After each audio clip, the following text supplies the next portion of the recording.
नमस्कार दोस्तों, कैसे हो आप लोग? स्वागत है आपका हमारे इस यूट्यूब चैनल पे। आज हम लोग बात करने वाले हैं आरबीआई ग्रेड बी 2024 का इंग्लिश पेपर का। कि 2024 में आरबीआई ग्रेड बी के अंदर इंग्लिश पेपर किस तरीके का आया था। आरबीआई ग्रेड बी बहुत टफ माना जाता है और टफेस्ट पेपर का आप इंग्लिश पेपर को देखने वाले हैं। बहुत डिफिकल्ट होता नहीं है, ईज़ी ही होता है। तो आज हम लोग सॉल्व करेंगे। आपको सारा क्वेश्चंस मैं यहाँ पर दे रहा हूँ और फिर हम लोग साथ में मिलकर के सॉल्व करेंगे। आंसर किस तरीके से हम लोग निकालते हैं, वो हम लोग सॉल्व करेंगे। ठीक है? कौन-सा क्वेश्चन पहले करना है या बाद में करना है, ये भी मैं आपको बताऊँगा। तो बिना किसी देरी के स्टार्ट कर देते हैं, आरबीआई ग्रेड बी 2024 का इंग्लिश पेपर को सॉल्व करना। चलिए स्टार्ट करते हैं। सबसे पहले आपको आरसी मिलता है। आरसी का मतलब होता है रीडिंग कॉम्प्रिहेंशन। आपको एक पैसेज दिया गया है। अब पैसेज के रिगार्डिंग आपसे 9 क्वेश्चन पूछे गए हैं, 9 क्वेश्चन्स। तो ये 9 क्वेश्चन्स आपको करने हैं। तो इसके लिए आपको 9 मिनट या 10 मिनट मैक्सिमम आप दे सकते हैं इस चीज़ को लेकर। 10 मिनट के अंदर आपको ये पूरा रीड करना है। प्लस ये 10 का 10 क्वेश्चन भी रीड करना है और 10 क्वेश्चन का जो ऑप्शन होता है उसको भी रीड करना है। 10 मिनट के अंदर इतना कुछ करना थोड़ा-सा डिफिकल्ट माना जाता है। अगर आपका रीडिंग स्पीड है, तब तो आप इसको सबसे पहले स्टार्ट करेंगे। अगर आपका रीडिंग स्पीड नहीं है, तो आपको बाकी क्वेश्चन को पहले अटेम्प्ट करना चाहिए और फिर आपको 10 मिनट या फिर 8 मिनट या 9 मिनट अपने निकाल लेने चाहिए लास्ट में, ताकि आप आरसी को दे पाएँ। ठीक है? तो ये हमारा अप्रोच रहना चाहिए कि आरसी को आप लास्ट में करें। लेकिन अगर आपका रीडिंग हैबिट है, आपने रीडिंग किया हुआ है, तब आप रीडिंग कर सकते हैं। फिर आप आरसी को चुन सकते हैं सबसे पहले। तो हम चूँकि यहाँ पर आपको पढ़ा रहे हैं, मेरे पास कोई टाइम का कॉन्स्टेंट है नहीं। मेरे पास ऐसा तो नहीं है कि मुझे 25 मिनट ही मिला है, उसी में आपको समझाना है, ऐसा तो नहीं है। समझाने के लिए मेरे पास इनफ समय है। क्या अप्रोच रहेगा वो भी बताने के लिए मेरे पास इनफ समय है। तो समय का इस्तेमाल करके मैं आपको शुरुआत से ही कराऊँगा, ठीक है? पैसेज को सबसे अच्छे से करने का क्या तरीका होता है, वो मैं अभी आपको बताता हूँ, कि कौन-सा तरीका है जिसकी मदद से आप पैसेज को आराम से पढ़ सकते हैं और बार-बार आपको पैसेज पढ़ने का ज़रूरत नहीं पड़ेगा। ऐसा नहीं होगा कि आप क्वेश्चन नंबर 1 पढ़े, फिर वापस से आप पढ़ रहे हैं। फिर क्वेश्चन नंबर 2 पढ़े, फिर वापस से आप जाकर के पढ़ रहे हैं। क्वेश्चन नंबर 3 पढ़े और वापस से फिर जाकर के आप ये पूरा आरसी पढ़ रहे हैं। तो तुक नहीं बनता है इसका, समझे? तो क्या हम लोग करेंगे, ऐसा क्या ट्रिक हम लोग अपनाएँ कि आरसी को हम लोग कम समय में स्कोर अच्छा से कर पाएँ, ठीक है?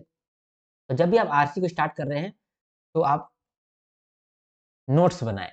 हाँ, मैं नोट्स बनाने बोल रहा हूँ आपको।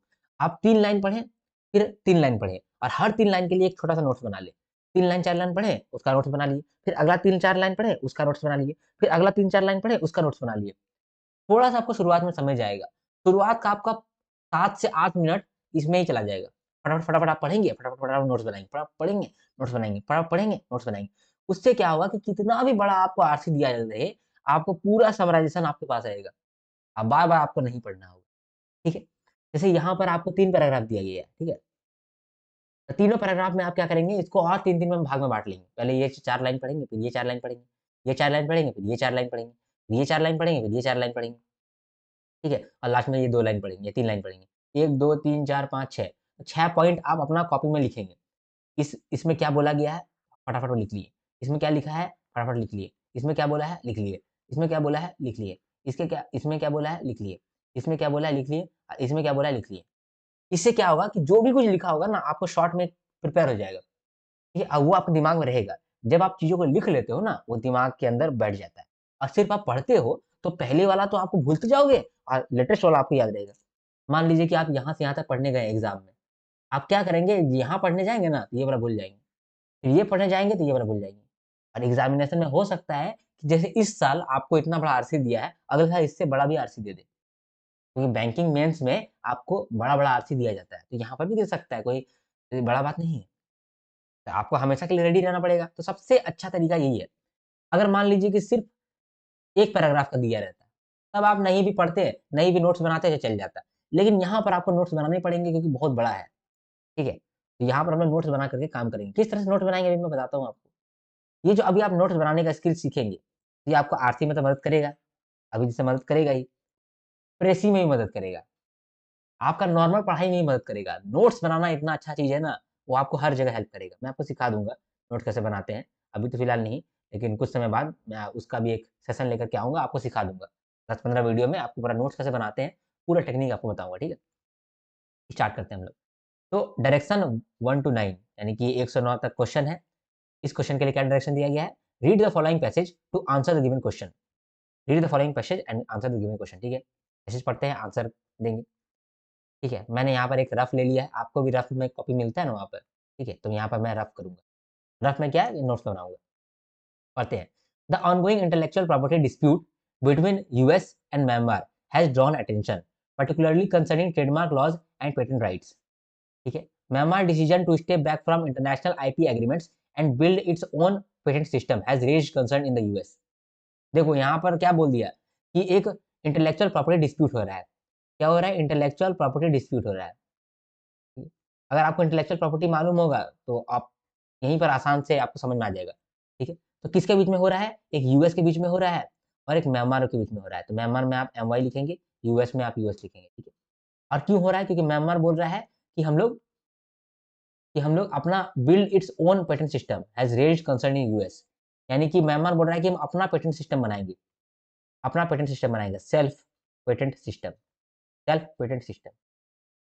इसके लिए यूएस को चिंता हो गया। ठीक है, इसके लिए यूएस को चिंता हो गया। चलो, अभी तक हम लोग इतना कुछ जाने। ठीक है, हम लोग ये क्लियर हो गया कि किसके बारे में बात हो रहा है। ठीक है, अब हम लोग इस बात को नहीं भूलेंगे कि किसके बारे में बात हो रहा है। आईपी के बारे में बात हो रहा है। आईपी का मतलब कि trademark laws and patent rights. ठीक है, पहले मैं उन लोगों को बता देना चाहता हूँ जो कि पेटेंट राइट या फिर ट्रेडमार्क लॉ के बारे में नहीं जानते।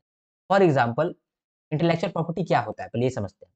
देखिए, फॉर एग्जाम्पल आप एक इन्वेंटर हैं, इन्वेंट करते हैं और आपने एक मशीन का एक डिज़ाइन बनाया है। ये आपका मशीन का डिज़ाइन है, ठीक है? मशीन का अगर ये डिज़ाइन रहेगा, तभी आपका मशीन काम करेगा। या फिर अगर डिज़ाइन आप बदल दिए, तो मशीन काम नहीं करेगा। और ये डिज़ाइन कैसे होगा? ये डिज़ाइन आपने बहुत महीनों का रिसर्च से, बहुत सालों का रिसर्च से ये डेवलप किया ये डिज़ाइन।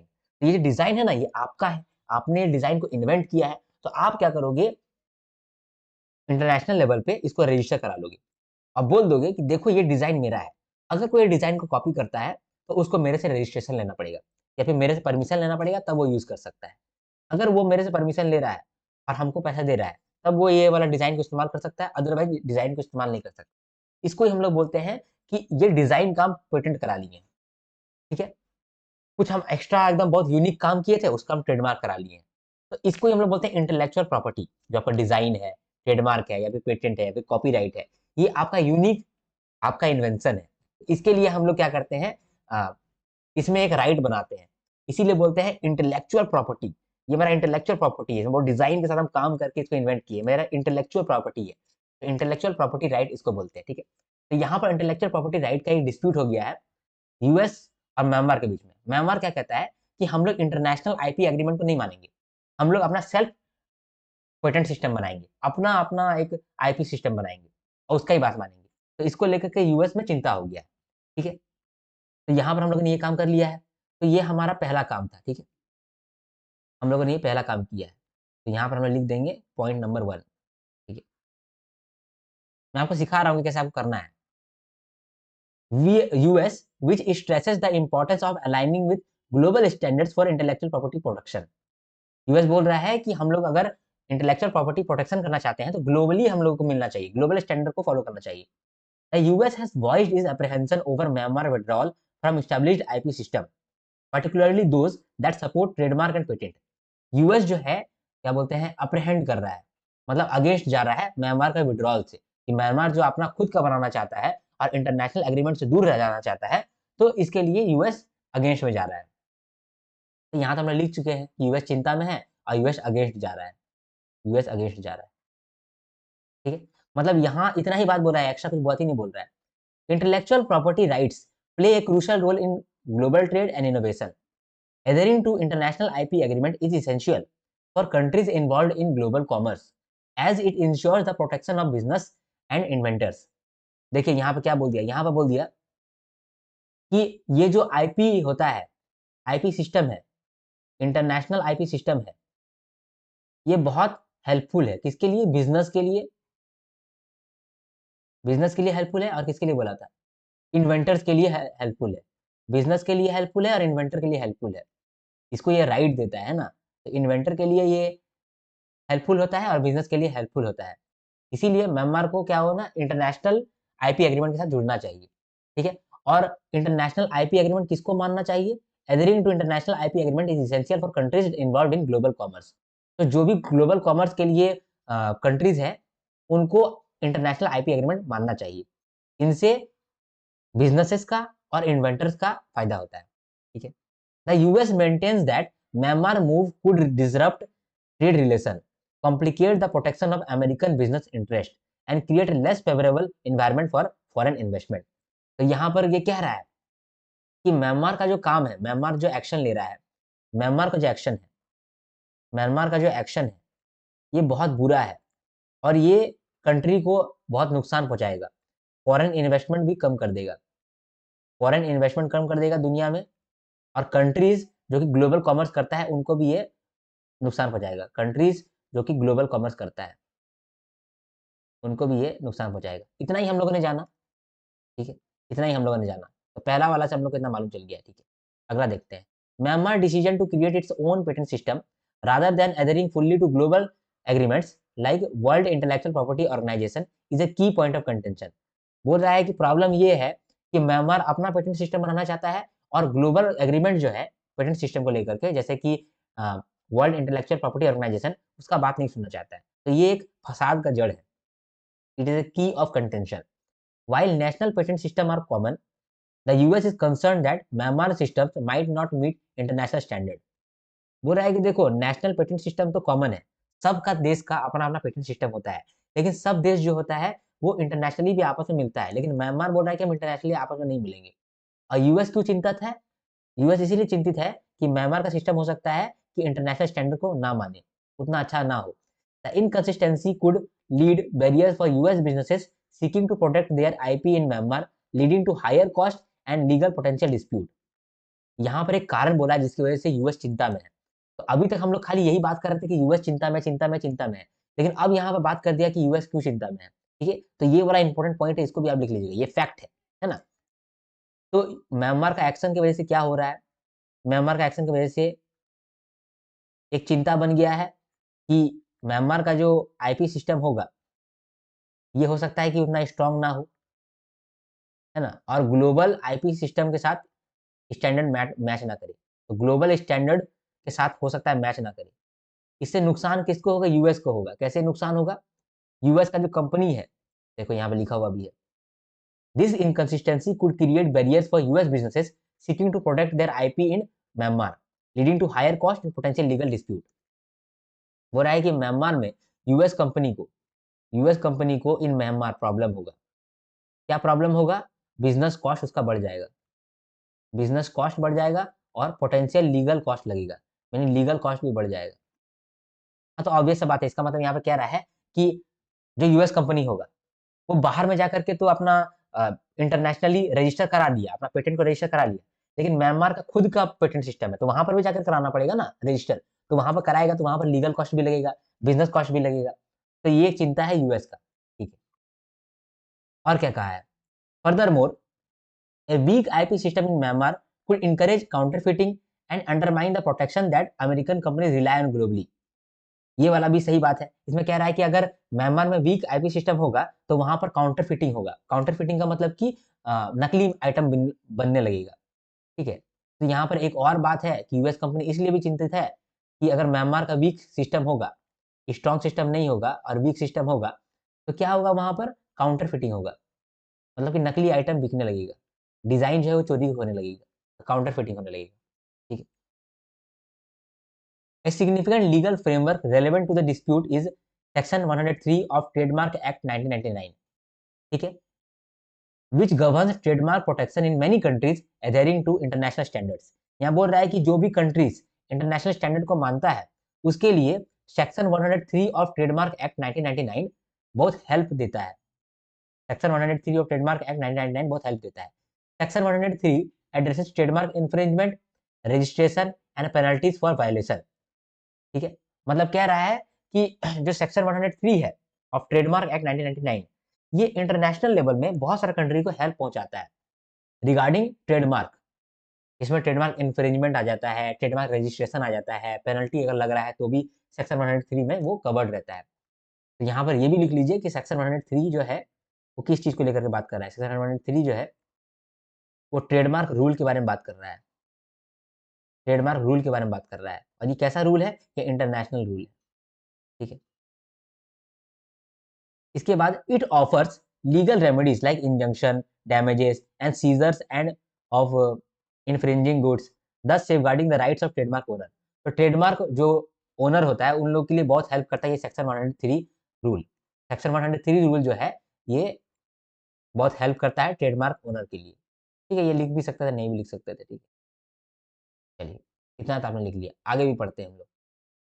तो यहाँ पर हम लोगों ने दो पूरा पढ़ लिया है, दो पैराग्राफ। अब ये दो पैराग्राफ फिर पढ़ने के लिए आपको जरूरत नहीं पड़ेगा, आप सिर्फ यहीं पर देखेंगे कि क्या क्या बात हुआ है। क्या क्या बात हुआ है, देखिए। यूएस और म्यांमार के बीच में चिंता हो गया। यूएस और म्यांमार के बीच में चिंता हो गया। चिंता का क्या कारण है, आईपी डिस्प्यूट। अब म्यांमार क्या चाहता है कि हम सेल्फ पेटेंट सिस्टम बनाए, यानी कि वो इंटरनेशनल आईपी सिस्टम के साथ मैच नहीं करना चाहता है, उससे विड्रॉ लेना चाहता है। इसीलिए यूएस को चिंता हो गया है। तो हम लोग का यही विषय था।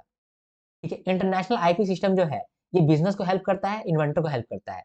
लेकिन म्यांमार का जो एक्शन है उससे फॉरेन इन्वेस्टमेंट कम हो जाएगा और जो कंट्री है जो कि ग्लोबल कॉमर्स कर रहा है उसको भी ये प्रॉब्लम फेस करना पड़ेगा। तो ये हम लोग पहले सीखे।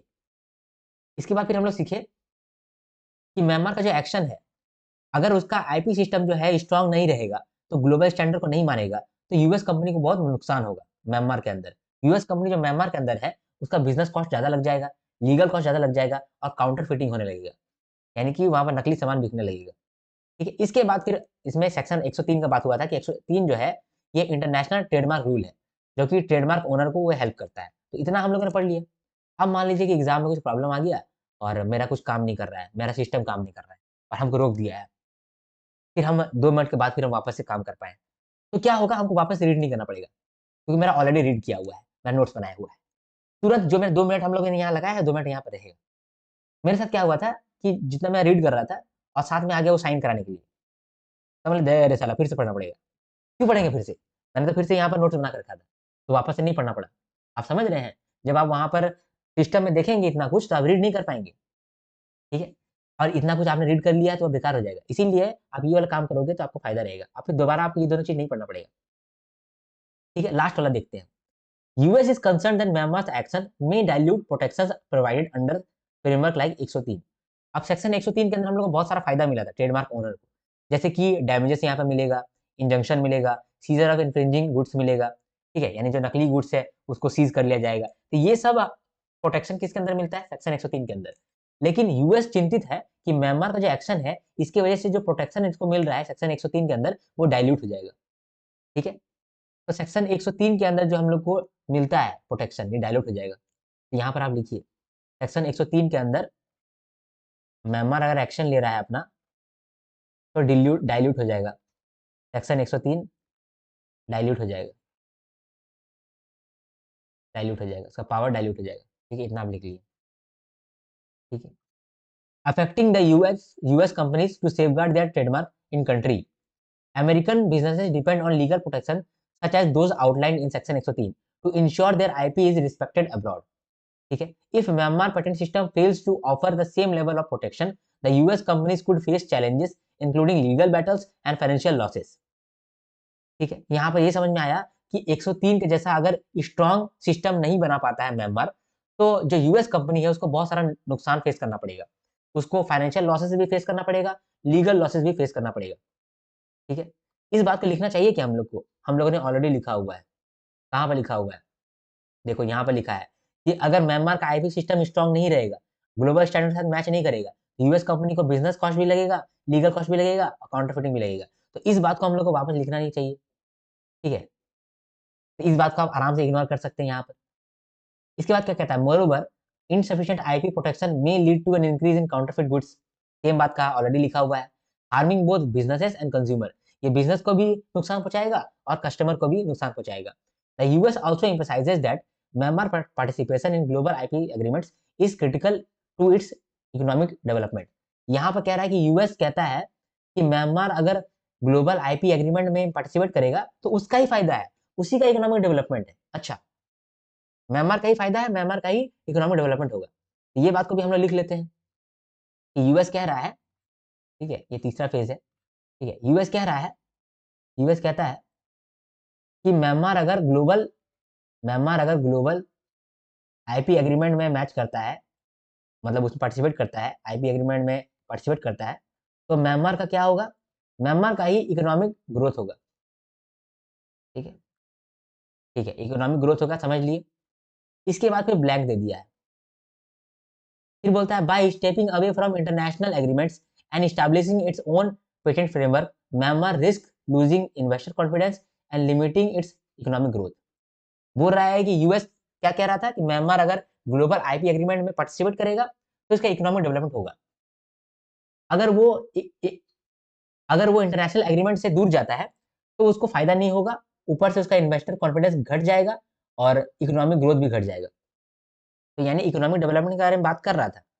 उसके बाद एक ब्लैंक आ गया, उसके बाद बोल रहा है कि अब उसको अगर वो स्टेप बैक करेगा तब उसको वो फायदा नहीं मिलेगा। तो यानी कि ये जो हम लोग फिल इन द ब्लैंक्स किए हैं, इस ब्लैंक के अंदर और बात और क्लियर कर रहा होगा कि कैसे इकोनॉमिक डेवलपमेंट में फायदा पहुंचेगा म्यांमार को अगर म्यांमार पार्टिसिपेट करता है इन ग्लोबल आईपी एग्रीमेंट को। तो आप देख लो कि कहां पर इसका क्वेश्चन है, मतलब कहां पर फिल इन द ब्लैंक्स लिखा है। क्वेश्चन देख लो, लिखा है which of the following sentence should be filled to given blank. देखो यहां पर किस चीज के बारे में बात होगा, क्योंकि वहां पर आधा बात करके छोड़ दिया था। क्या आधा बात करके छोड़ दिया था कि अगर इंटरनेशनल ग्लोबल एग्रीमेंट को फॉलो करता है, अगर ग्लोबल आईपी एग्रीमेंट को फॉलो करता है म्यांमार, तो म्यांमार को फायदा पहुंचेगा, म्यांमार का इकोनॉमिक डेवलपमेंट होगा। तो कैसे होगा वो तो बताया होगा ना, इसीलिए वहां पर गैप दिया हुआ है। तो यहाँ पर वैसा ही कुछ होगा आंसर।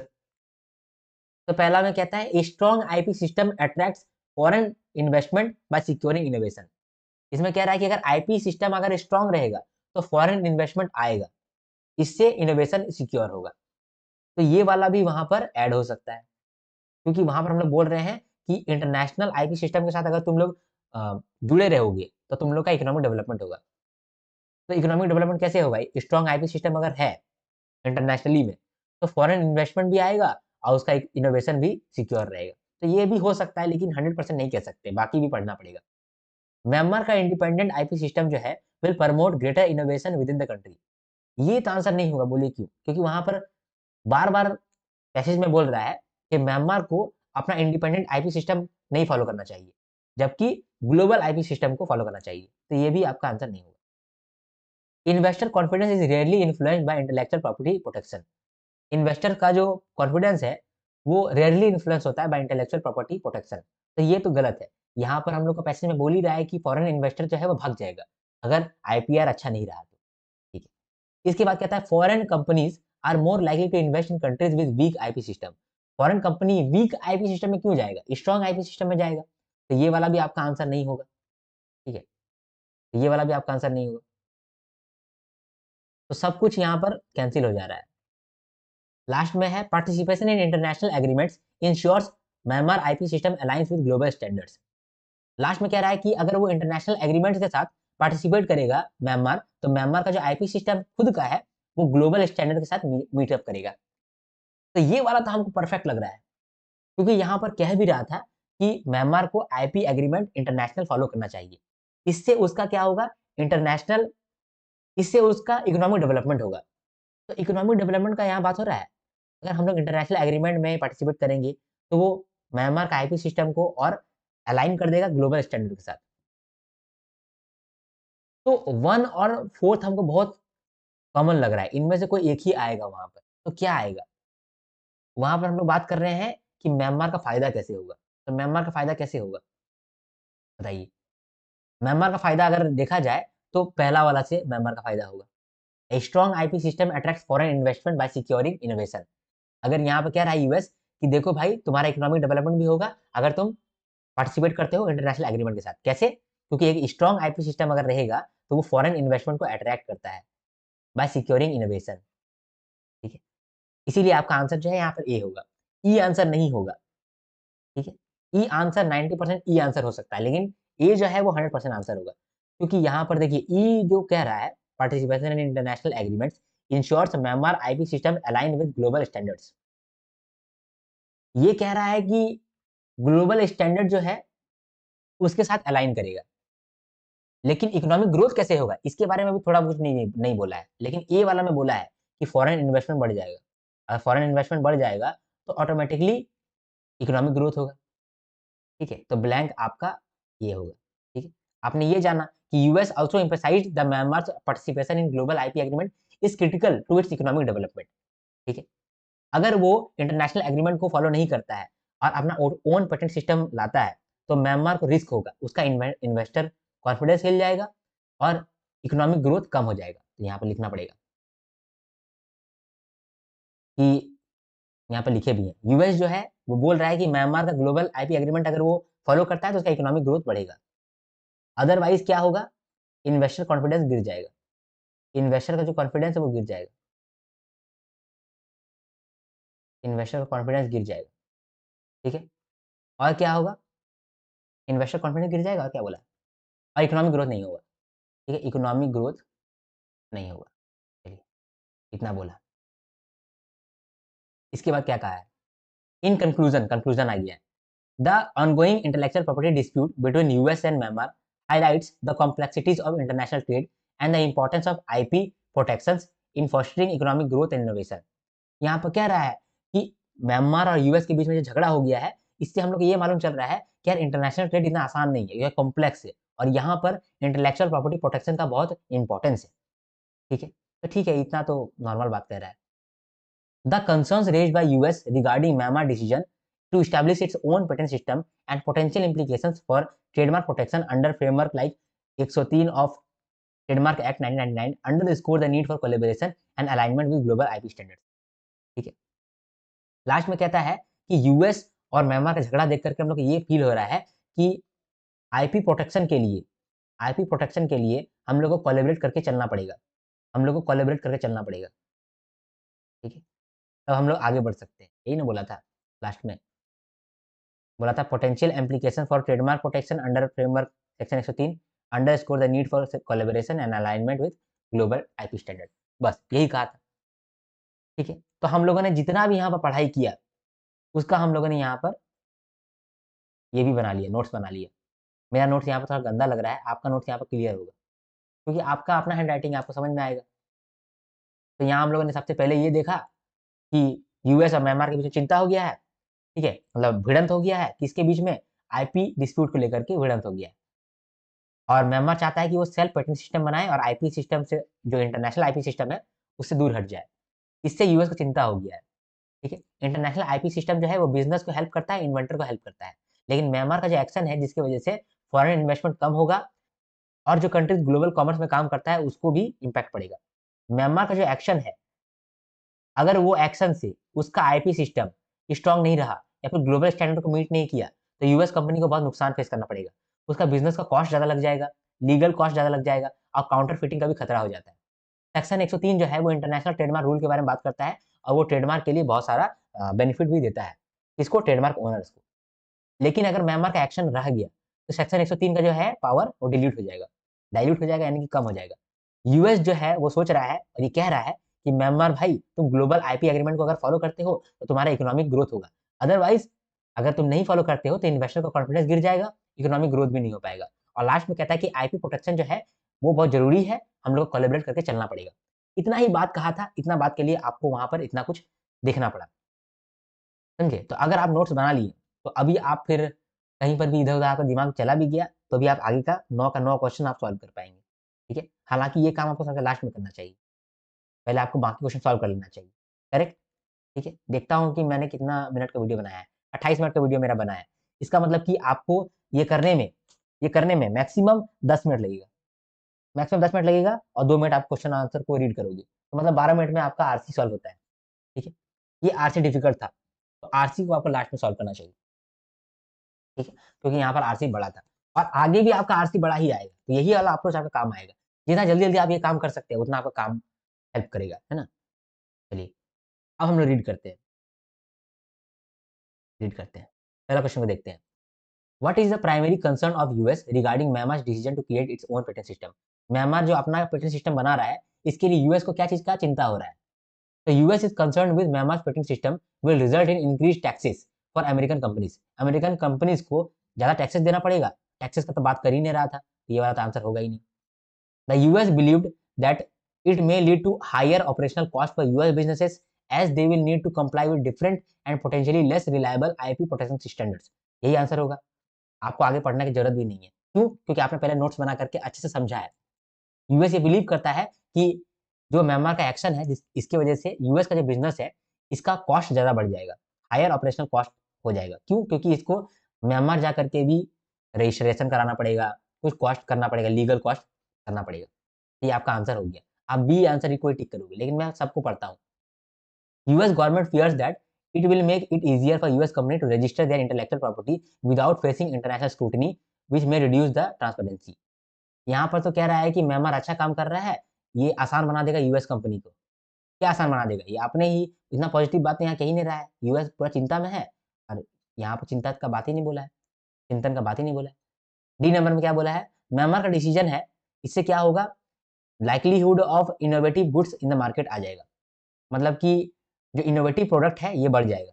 अरे इनोवेटिव प्रोडक्ट नहीं बढ़ेगा, उसका नकली माल बढ़ जाएगा। यही यहाँ पर क्या आता है? तो ये वाला भी आंसर आपका नहीं होगा। आखिरी देखते हैं। The US is concern that Myanmar new patent system could limit foreign investment. US ये चिंतित है कि म्यांमार का जो नया पेटेंट सिस्टम है वो फॉरेन इन्वेस्टमेंट को कम कर देगा, as it may not offer the same legal protection provided by international IP agreement.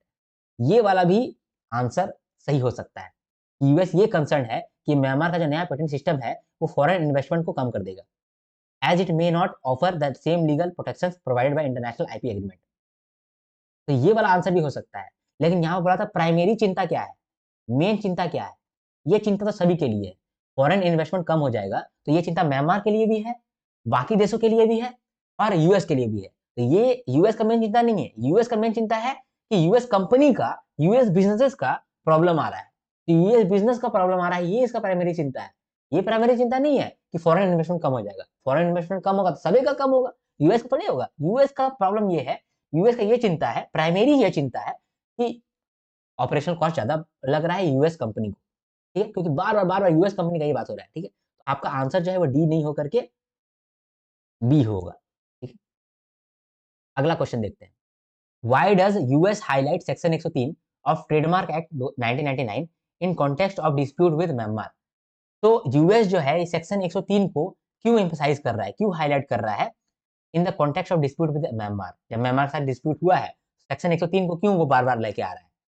तो हम लोग अगर देखेंगे तो सेक्शन 103 को क्यों लेकर के आ रहा था? सेक्शन 103 को इसीलिए बार-बार बता रहा है कि सेक्शन 103 के अंदर बहुत सारा हम लोग को फ़ायदा मिलता है और म्यांमार का जो एक्शन है, इसकी वजह से सेक्शन 103 का जो पावर है, वो डाइल्यूट हो जा रहा है। सेक्शन 103 के थ्रू जो हम लोग को पावर मिल रहा था, वो पावर डिल्यूट हो जा रहा है।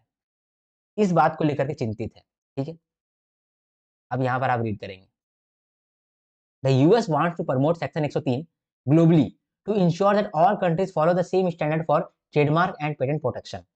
चलो, अगर आप ये समरी नहीं बनाए हैं, तब आप ये वाला आंसर को टिक कर दोगे, क्योंकि ये वाला आंसर बहुत हद तक सही लग रहा है, ठीक है? चलिए, the US believes that section 103 offers superior protection for US businesses and should be adopted by Myanmar as a part of its national patent system to avoid legal conflicts. Superior protection for US business, section 103 क्या सिर्फ US business को superior protection देता है? नहीं, सबके लिए देता है। तो ये वाला आंसर तो ऐसे भी नहीं होगा, आउट ऑफ कॉन्टेक्स्ट हो गया ये तो। The US emphasizes section 103 because it provides legal remedies such as injunction, damages, and seizure of infringing goods, which could help American businesses to perpetuate in longer run. ये वाला भी आपको answer लग सकता है अगर आपने अ, ये समरी नहीं किया है। समरी किया था, आपको क्लियरली मालूम है कि सेक्शन 103 की जब बात कर रहा था, वो बोल रहा है ये बात कि सेक्शन 103 जो है ये बहुत पावर देता है और म्यांमार के एक्शन की वजह से सेक्शन 103 का पावर डाइल्यूट हो रहा है, ठीक है? लेकिन यहाँ पर ए भी आपका आंसर लग रहा है, सी भी आपका आंसर लग रहा है। डी नंबर देखते हैं।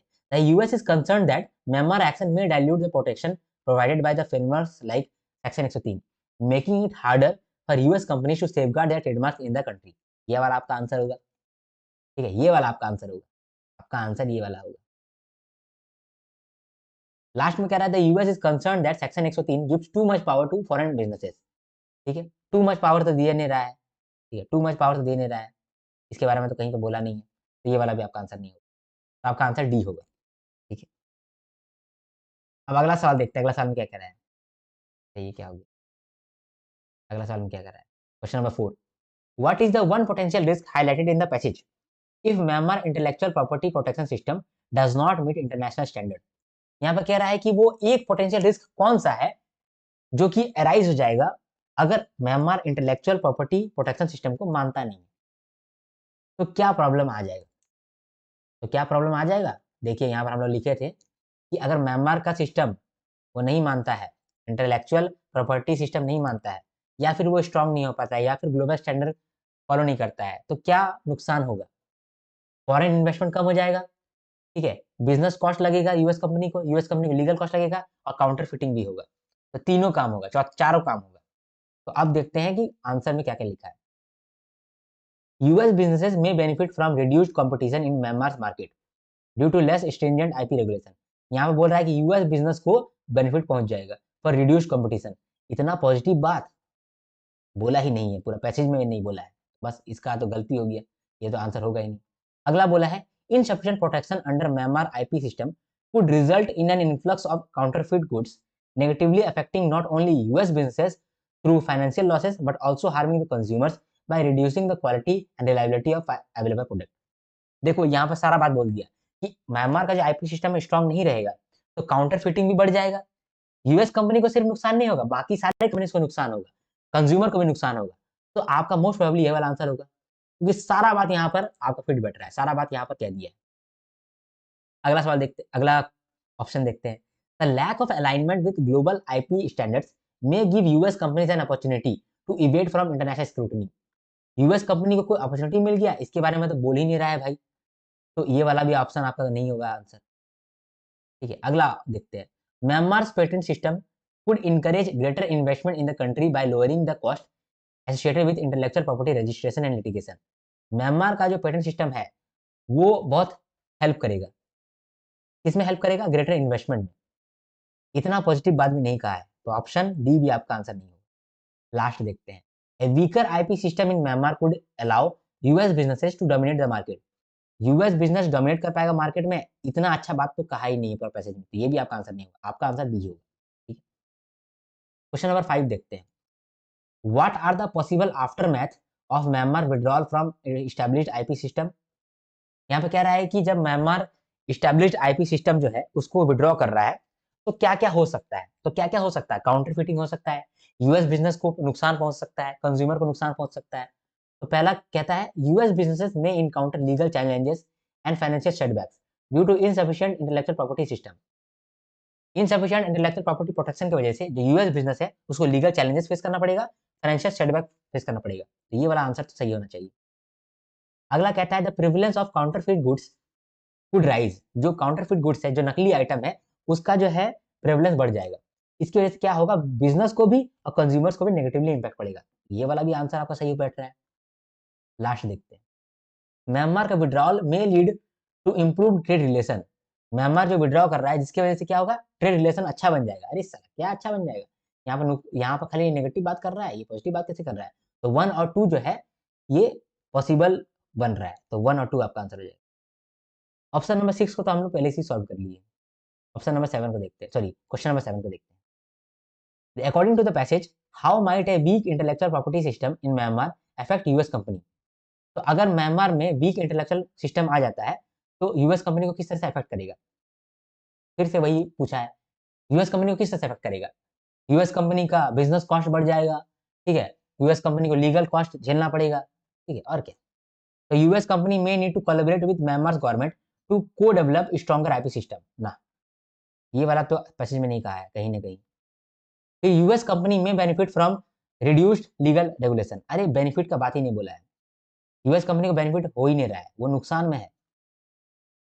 तीसरा कह रहा है US business may face difficulties from a surge in counterfeit product.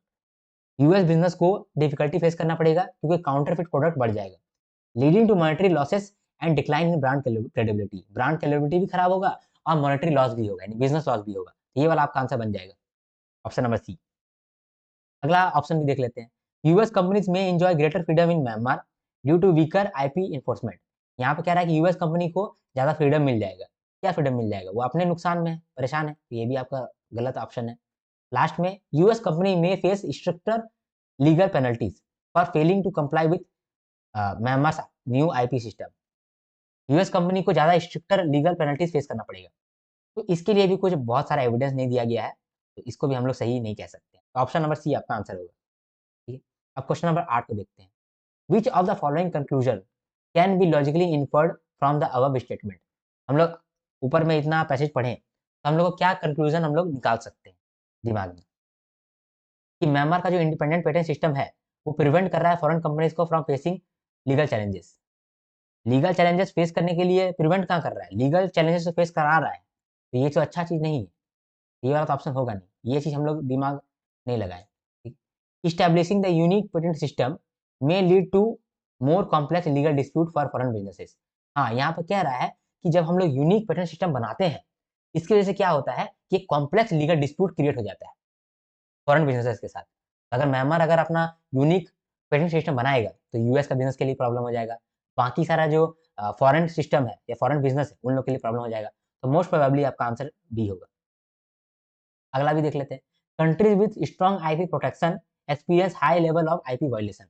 जिस कंट्री में स्ट्रॉन्ग आईपी प्रोटेक्शन होता है उसमें ज्यादा वायलेशन भी होता है? नहीं यार, ये तो उल्टा बात बोल रहा है। जहां पर ज्यादा प्रोटेक्शन होगा वहां पर और वायलेशन तो कम होगा। ये वाला भी आपका आंसर नहीं होगा।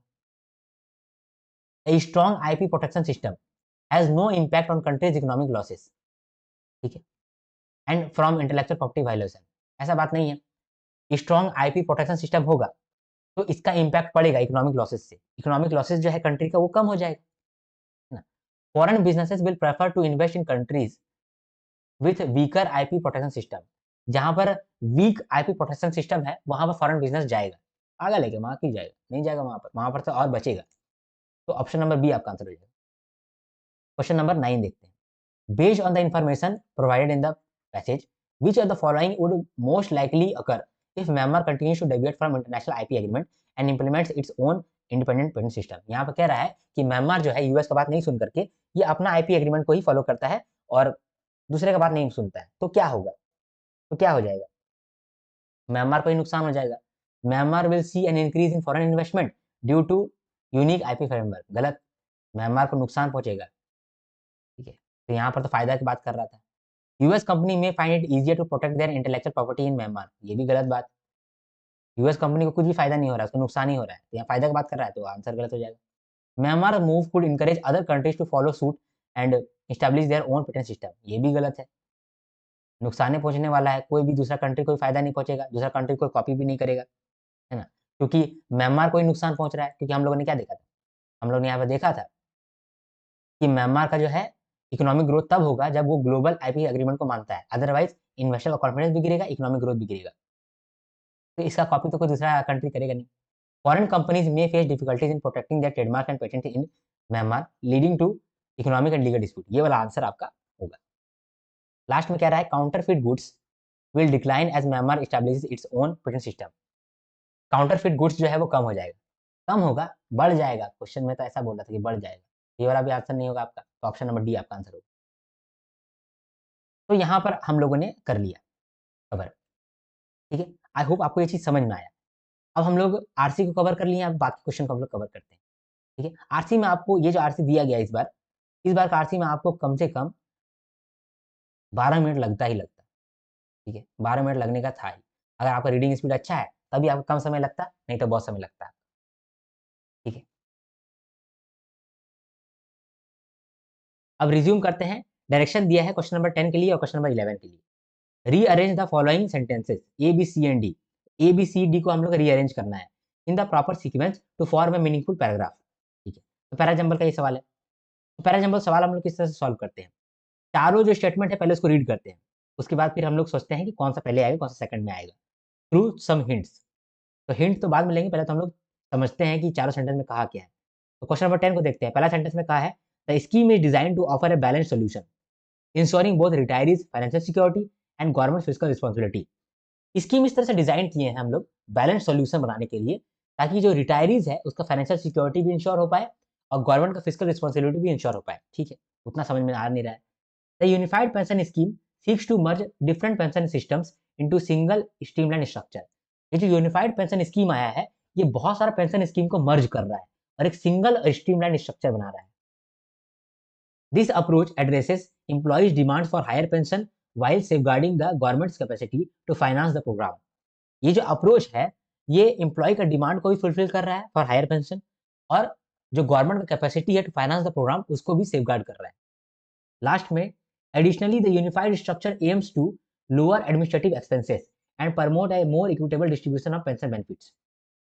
एडिशनली कह रहा है कि यूनिफाइड स्ट्रक्चर बना है, इससे जो एडमिनिस्ट्रेटिव एक्सपेंसेस है वो भी कम होगा और इक्विटेबल डिस्ट्रीब्यूशन होगा पेंशन बेनिफिट का। तो अब हम लोग इसको करते हैं कुछ हिंट की मदद से, देखते हैं कि कौन सा पहले होगा कौन सा लास्ट में होगा। देखिए, पहला वाला तो बोल दिया स्कीम के बारे में, स्कीम क्या है यही नहीं मालूम है, ठीक है? तो कहीं पर भी स्कीम पहले स्कीम का नाम रहेगा, फिर स्कीम के बारे में बताया जाएगा, है ना? तो बी नंबर में पहले स्कीम का नाम दिया गया है, द यूनिफाइड पेंशन स्कीम, यानी कि ये चारों लाइन जो है यूनिफाइड पेंशन स्कीम के बारे में क्या है। सबसे पहले तो यूनिफाइड पेंशन स्कीम के बारे में इंट्रोड्यूस करेगा, तो बी जो है सबसे पहला स्टेटमेंट होगा, करेक्ट। इसके बाद कौन सा स्टेटमेंट होगा? यहाँ पर सी में देखिए, यहाँ पर कहा है this approach addresses employees demands for higher pensions while safeguarding the government's capacity to finance the programme.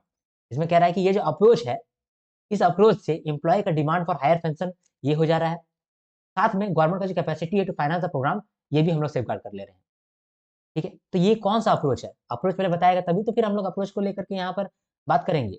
और ये जो अप्रोच बोल रहा है ये हमको ऐसा लग रहा है कि कंक्लूडिंग स्टेटमेंट है, लास्ट का स्टेटमेंट होगा। तभी लास्ट में कह रहा है कि ये जो अप्रोच है एम्प्लॉय का डिमांड भी फुलफिल कर रहा है, गवर्नमेंट का कैपेसिटी भी फुलफिल कर रहा है। तो पहले तो हम लोग बोले कि यूनिफाइड पेंशन स्कीम होता क्या है, तो फिर यूनिफाइड पेंशन स्कीम के बारे में कुछ बताएंगे। तो ए नंबर में बताया गया है, the scheme is design to offer a balance solution ensuring both retirees financial security and government financial responsibility. तो यानी कि बी के बाद तो ए ही आएगा। अब यहाँ पर सी आ सकता है या फिर सी लास्ट में भी आ सकता है, तो हम लोग को पहले देखना पड़ेगा कि डी में क्या कह रहा है। डी में देखते हैं, additionally the unified structure aims to lower administrative expenses and promote a more equitable distribution of pension benefits। तो यहाँ पे कह रहा है कि एडिशनली देखा जाए तो यूनिफाइड स्ट्रक्चर जो है वो एडमिनिस्ट्रेटिव एक्सपेंसेस को कम कर रहा है और पेंशन बेनिफिट्स को भी बढ़ा रहा है। यानी कि देखिए, ए में जो बात कह रहा था कि हम लोग रिटायरीज के लिए भी हेल्प कर रहे हैं, गवर्नमेंट के लिए भी हेल्प कर रहे हैं, उसी को फिर से बताया है, इसीलिए यहाँ पर एडिशनली भी लिखा है। तो यहाँ पर बी ए डी होगा और लास्ट में सी होगा क्योंकि सी कंक्लूड कर रहा है, समझे? तो आपको मालूम चला कि किस तरीके से यहाँ पर हम लोग सॉल्व किए। पहले हम लोग देखें कि ये पूरा पैराग्राफ को इंट्रोड्यूस कौन कर रहा है, पहला स्टेटमेंट कौन सा होगा? तो पहला स्टेटमेंट तो होगा जो कि यहाँ पर यूपीएस को इंट्रोड्यूस कर रहा है, तो पहला स्टेटमेंट तो बी ही होगा। इसके बाद हम लोग देखें कि दिस अप्रोच लिखा हुआ है, दिस अप्रोच कौन सा अप्रोच? पहले कहीं पर बोल रहा हो कोई अप्रोच के बारे में, तो यूपीएस के बारे में सेकंड में बोला है the scheme is designed to offer a balance solutions ensuring both retirees financial security and government physical responsibility. यानी कि गवर्नमेंट का बात कर रहा है और रिटायरमेंट वाला लोग का भी बात कर रहा है, यानी कि बी के बाद ए ही आएगा। पहले हम लोग स्कीम को इंट्रोड्यूस किए, तो स्कीम के बारे में बोले कि स्कीम जो है वो रिटायरमेंट लोग के लिए भी हेल्प कर रहा है और गवर्नमेंट के लिए भी हेल्प कर रहा है। फिर एडिशनली में कहा था कि एडिशनली जो ये स्ट्रक्चर है ये एडमिनिस्ट्रेटिव एक्सपेंसेस को कम कर रहा है। किसका एडमिनिस्ट्रेटिव एक्सपेंसेस? गवर्नमेंट का। और पेंशन बेनिफिट को बढ़ा रहा है, यानी कि रिटायरीज का फाइनेंशियल सिक्योरिटी बढ़ा रहा है, यानी कि डी नंबर में जो है और एक्सप्लेन किया है। और लास्ट में बोला है कि ये जो अप्रोच है ये एड्रेस कर रहा है एम्प्लॉय के लिए भी और गवर्नमेंट का कैपेसिटी को भी, इसीलिए लास्ट में डी है, सी आ जाएगा। आपका आंसर होगा B A D C, B A D C, ठीक है? जब इस तरह का सवाल आप बहुत सारा करेंगे तो ये आपको आसान लगेगा। क्वेश्चन नंबर 11 को देखते हैं, इसमें रीड करते चारों को। Hydro power projects are often promoted as renewable energy source that can help meet the growing demand for electricity. यहाँ पे कह रहा है कि जो हमारा हाइड्रो पावर प्रोजेक्ट होता है उसको हम लोग हमेशा प्रमोट करते हैं एज रिन्यूएबल एनर्जी, ये बहुत रिन्यूएबल एनर्जी है। क्यों? क्योंकि ये हमारा इलेक्ट्रिसिटी का जो डिमांड है ये फुलफिल कर देता है। तो हाइड्रो पावर बहुत अच्छा है। ये क्या हो रहा है? पहला स्टेटमेंट में तो यही कहा है। अगला स्टेटमेंट में क्या कहता है? However, this project can have significant environmental impact, such as altering river systems and displacing communities। हालांकि ये जो प्रोजेक्ट है ये इन्वायरमेंटल इम्पैक्ट भी इसकी वजह से होता है, जैसे कि रिवर इकोसिस्टम खराब हो जाता है, हम लोग कम्युनिटीज को डिस्प्लेस कर देते हैं हाइड्रो पावर के चक्कर में। तीसरा में कहता है striking a balance between energy generation and environmental protection is crucial to ensure the sustainable development. अगर हम लोग एनर्जी जनरेशन को और एनवायरमेंटल प्रोटेक्शन को बैलेंस कर लें तो हम लोग सस्टेनेबल डेवलपमेंट कर सकते हैं, सस्टेन कर सकते हैं डेवलपमेंट। लास्ट में कहता है the challenge lies in developing hydro power responsibly while minimizing harm to ecosystem and local population।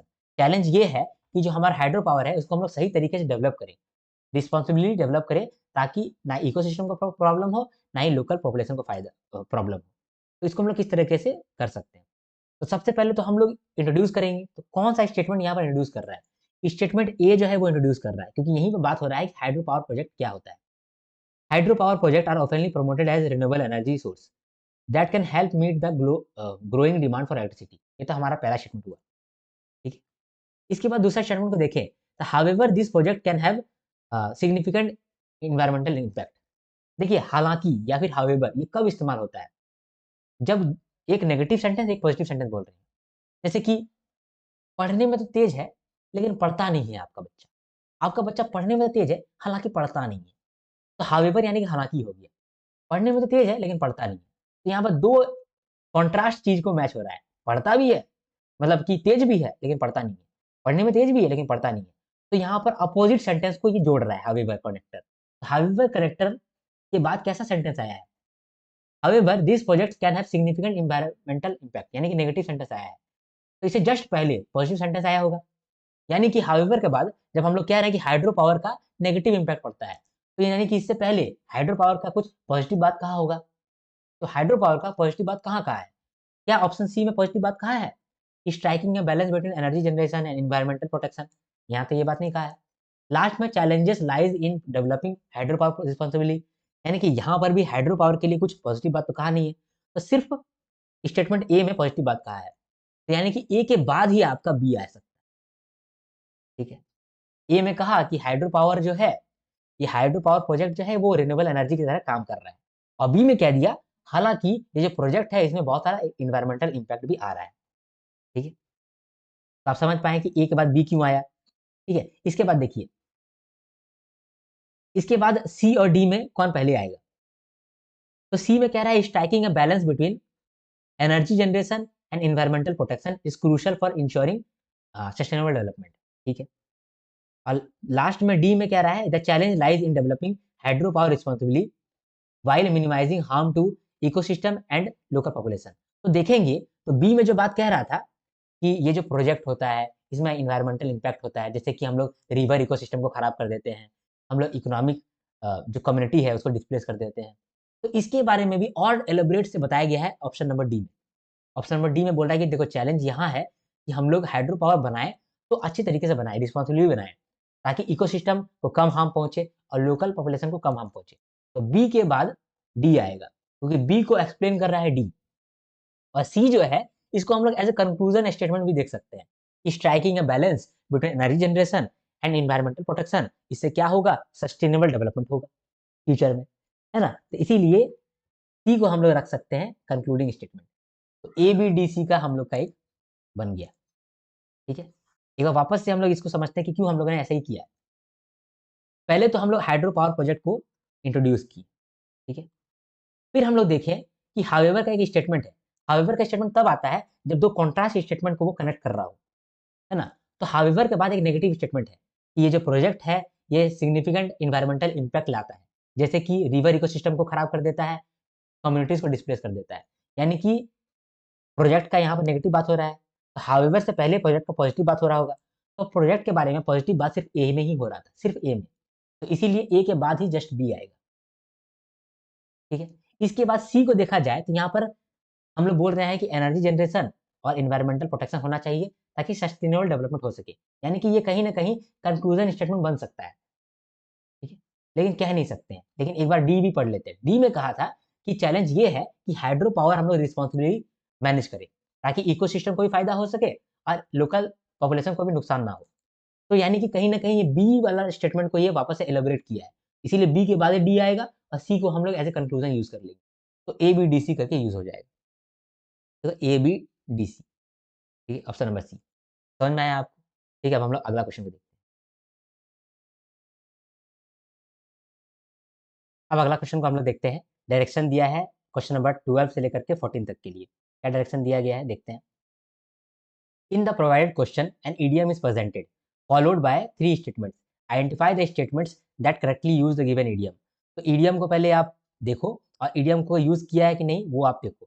सही से यूज़ किया है तो सही आंसर होगा और गलत से यूज़ किया तो आंसर नहीं होगा, है ना? तो आपको एक इडियम दिया है और 3 क्वेश्चन पूछे गए हैं। सही से यूज़ किया है कि नहीं किया वो बताना है। तो टेकन अबैक का मतलब होता है टेकन अबैक। टेकन अबैक का मतलब होता है टेकन अबैक, मतलब सरप्राइज़ हो जाना। ठीक है? तो टेकन अबैक का मतलब सरप्राइज़ हो जाना। अब देखिए कि सरप्राइज़ को सही से इस्तेमाल किया है कि नहीं किया है। पहला में किया है, he was taken aback by sudden news of a promotion and could not believe it. हाँ, यहाँ पर तो ये सरप्राइज़ हुई है, तो ये वाला तो करेक्टली यूज़ हुआ है। इस सेंटेंस में करेक्टली यूज़ हुआ है। अगला सेंटेंस में क्या लिखा है? He took a step back and was taken aback to get a better view of painting.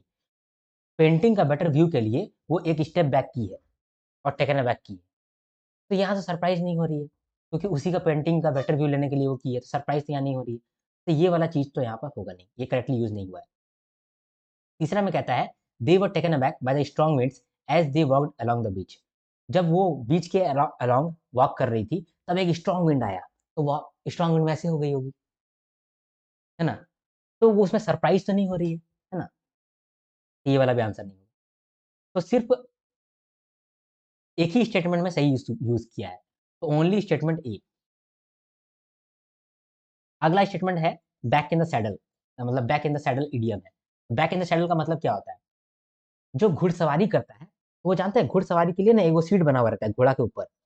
उस सीट के ऊपर बैठता है, मतलब टिड़िक, टिड़िक, टिड़िक, टिड़िक करता है ना? तो जो सीट बना हुआ रहता है ना घोड़ा के ऊपर, उस सीट को बोलते हैं सैडल। तो बैक इन द सैडल का मतलब होता है कि कोई आदमी जो कि थोड़ा-सा खा पी रहा था, रेस्ट कर रहा था, अब वापस से वो घोड़ा में बैठा है, वार करने के लिए जा रहा है। मतलब कि वापस से वो काम करने के लिए कम बैक कर लिया है। जो रेस्ट कर रहा था, वो वापस से कम बैक कर लिया है और अपना काम वो फ़ोकस के साथ कर रहा है। समझे? जैसे कि हम वीडियो बना रहे थे, थोड़ा-सा ब्रेक लिए, इधर-उधर गए, फिर वापस से अपना सीट में आए, बैठे फिर वीडियो चालू कर दिए। तो हम I got back in the saddle, हम अपने सैडल में बैक आ गए और हम काम करना चालू किए। बैक इन द सैडल का मतलब ये होता है। तो देखते हैं कि सही से यूज़ किया है कि नहीं किया है। पहला स्टेटमेंट में कहता है, after recovering from her injury, the sports woman was back in the saddle. Injury से रिकवर करके स्पोर्ट्स वुमन जो है, वो बैक इन द सैडल आ गई, ट्रेनिंग हार्डर देन एवर। यानी कि ये वाला तो करेक्टली यूज़ किया है भाई। अगला देखते हैं। आफ्टर मीटिंग, मीटिंग के बाद she was back in the saddle enjoying her vacation by the beach. ये अपना वेकेशन एन्जॉय करने लगी। यहाँ तो उल्टे हो गया। यहाँ पर हम लोग सैडल के अंदर आते हैं तो काम करते हैं कुछ, यहाँ तो ये रेस्ट कर रही है। ये वाला तो आंसर नहीं होगा। यहाँ पर सही से यूज़ नहीं किया है। इसके बाद after a long break, he decided to get back in the saddle and start painting again. बहुत ब्रेक के बाद वो वापस से सैडल के अंदर आई है, पेंटिंग चालू की है। यानी कि यहाँ पर भी ये सही तरीके से यूज़ हुआ है।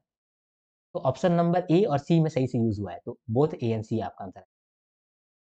अगला है keep the ball rolling. Keep the ball rolling का मतलब होता है कि बॉल को रोल करते रहो। मतलब कि मोमेंटम को बनाए रखो, मोमेंटम को रुकने मत दो, मोमेंटम को बनाए रखो। जो भी काम कर रहे हो वो करते रहो, रुकना नहीं देना है। तो इसको सही से यूज़ कर रहा है कि नहीं कर रहा है? तो पहला क्या लिखा है? पहला ऑप्शन में है, despite the setback, the leader motivated everyone to keep the ball rolling and not lose focus on the final goal. यहाँ पे कह रहा है कि सेटबैक मिला है तो कोई बात नहीं, इसके बावजूद लीडर मोटिवेट कर रहा है सारे को कि चलो कीप द बॉल रोलिंग, अपना काम करते रहो, फोकस लूज़ मत करो। ठीक है? तो ये तो सही से इस्तेमाल किया है। After gaining the initial investment, the entrepreneur works hard to keep the ball rolling by seeking more funding. Initial investment मिलने के बावजूद जो एंटरप्रेन्योर है, वो ज़्यादा काम कर रहा है to keep the ball rolling, कि आपका काम बढ़ते चले, बढ़ते चले, बढ़ते चले, ताकि और फंडिंग आए। तो यहाँ पर भी सही तरीके से ये लोग यूज़ किया है इस सेंटेंस को, इस इडियम को। लास्ट में, the coach told the team to keep the ball rolling after they scored the first goal to secure the win. यहाँ पे कह रहा है कि कोच जो है वो अपनी टीम को बोल रहा है, कीप द बॉल रोलिंग। हम लोगों ने पहला गोल स्कोर कर लिया, लेकिन हम लोग को जीतना है। कीप द बॉल रोलिंग और गोल स्कोर करो। यानी कि यहाँ पर भी ये सही तरीके से इस्तेमाल किया है। तो यहाँ पर ऑल एबीसी हो जाएगा। ठीक है? अब यहाँ पर अगला सवाल क्या है? अगला सवाल है इंटरचेंजिंग ऑफ वर्ड्स, है ना? कहता है in each of the questions given below, in each of the question given below, few words are given in bold. These words may or may not be in the correct position. The sentence is then followed by options with the correct combination of words that should replace each other in order to make the sentence grammatically and contextually correct. Find the correct combination of words that should be interchanged. तो आपको कुछ words को interchange करना है ताकि जो sentence है वो सही मीनिंग निकल पाए सेंटेंस का। जो इस तरीके का सवाल होता है ना, ये सवाल आप तब सॉल्व कर पाते हैं जब आप इंग्लिश बहुत पढ़ाई किए हैं, पहले से आप पढ़ते हैं। तब आपका इस तरह का सवाल जो है वो सॉल्व ईज़िली हो पाता है। ठीक है? हम लोग देखते हैं, यहाँ पर हम लोग कोशिश करते हैं और यहाँ पर जो भी सवाल आपको दिया गया है ना 15 से 17 तक, 15, 16, 17, ये तीनों सवाल बहुत आसान है। ठीक है, तो रीड करते हैं।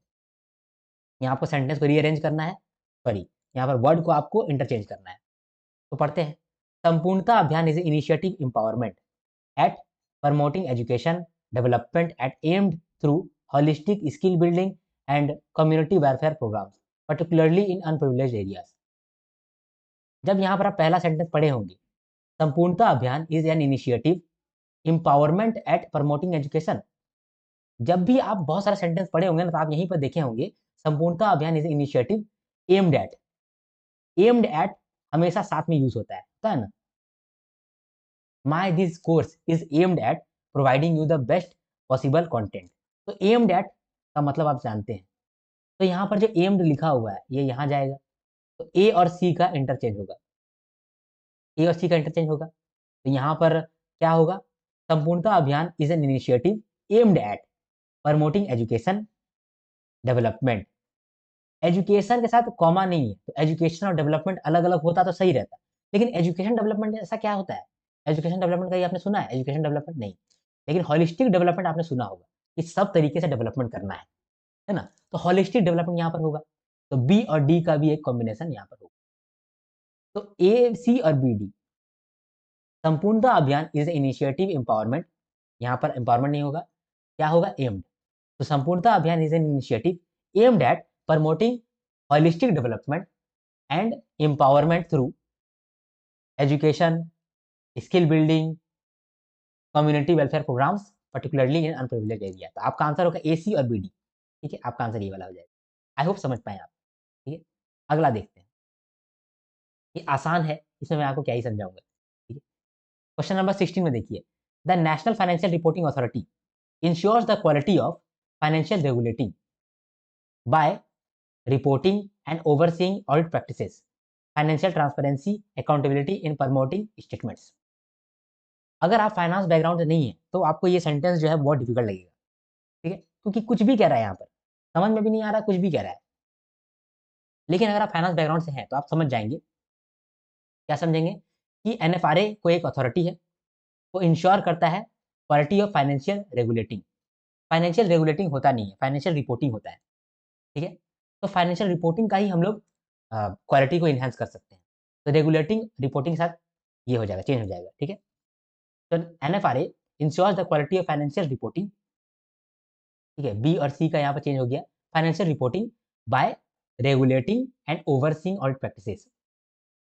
यहाँ पर भी आपको एक हिंट मिलता है, यहाँ पर लिखा है overseeing audit practices. Audit practice जो हो रहा है उसको हम लोग ओवरसी कर रहे हैं। तो जब ओवरसी कर रहे होते हैं तो क्या उसको रिपोर्ट पहले करेंगे बाद में ओवरसी करेंगे? अरे भाई, पहले रेगुलेट करेंगे और ओवरसी करेंगे, है ना। इससे हम लोग फाइनेंशियल रिपोर्टिंग का क्वालिटी इनहेंस करेंगे। इसीलिए कहता है एनएफआरए यानी कि national financial reporting authority ensures the quality of financial reporting by regulating and overseeing audit practices.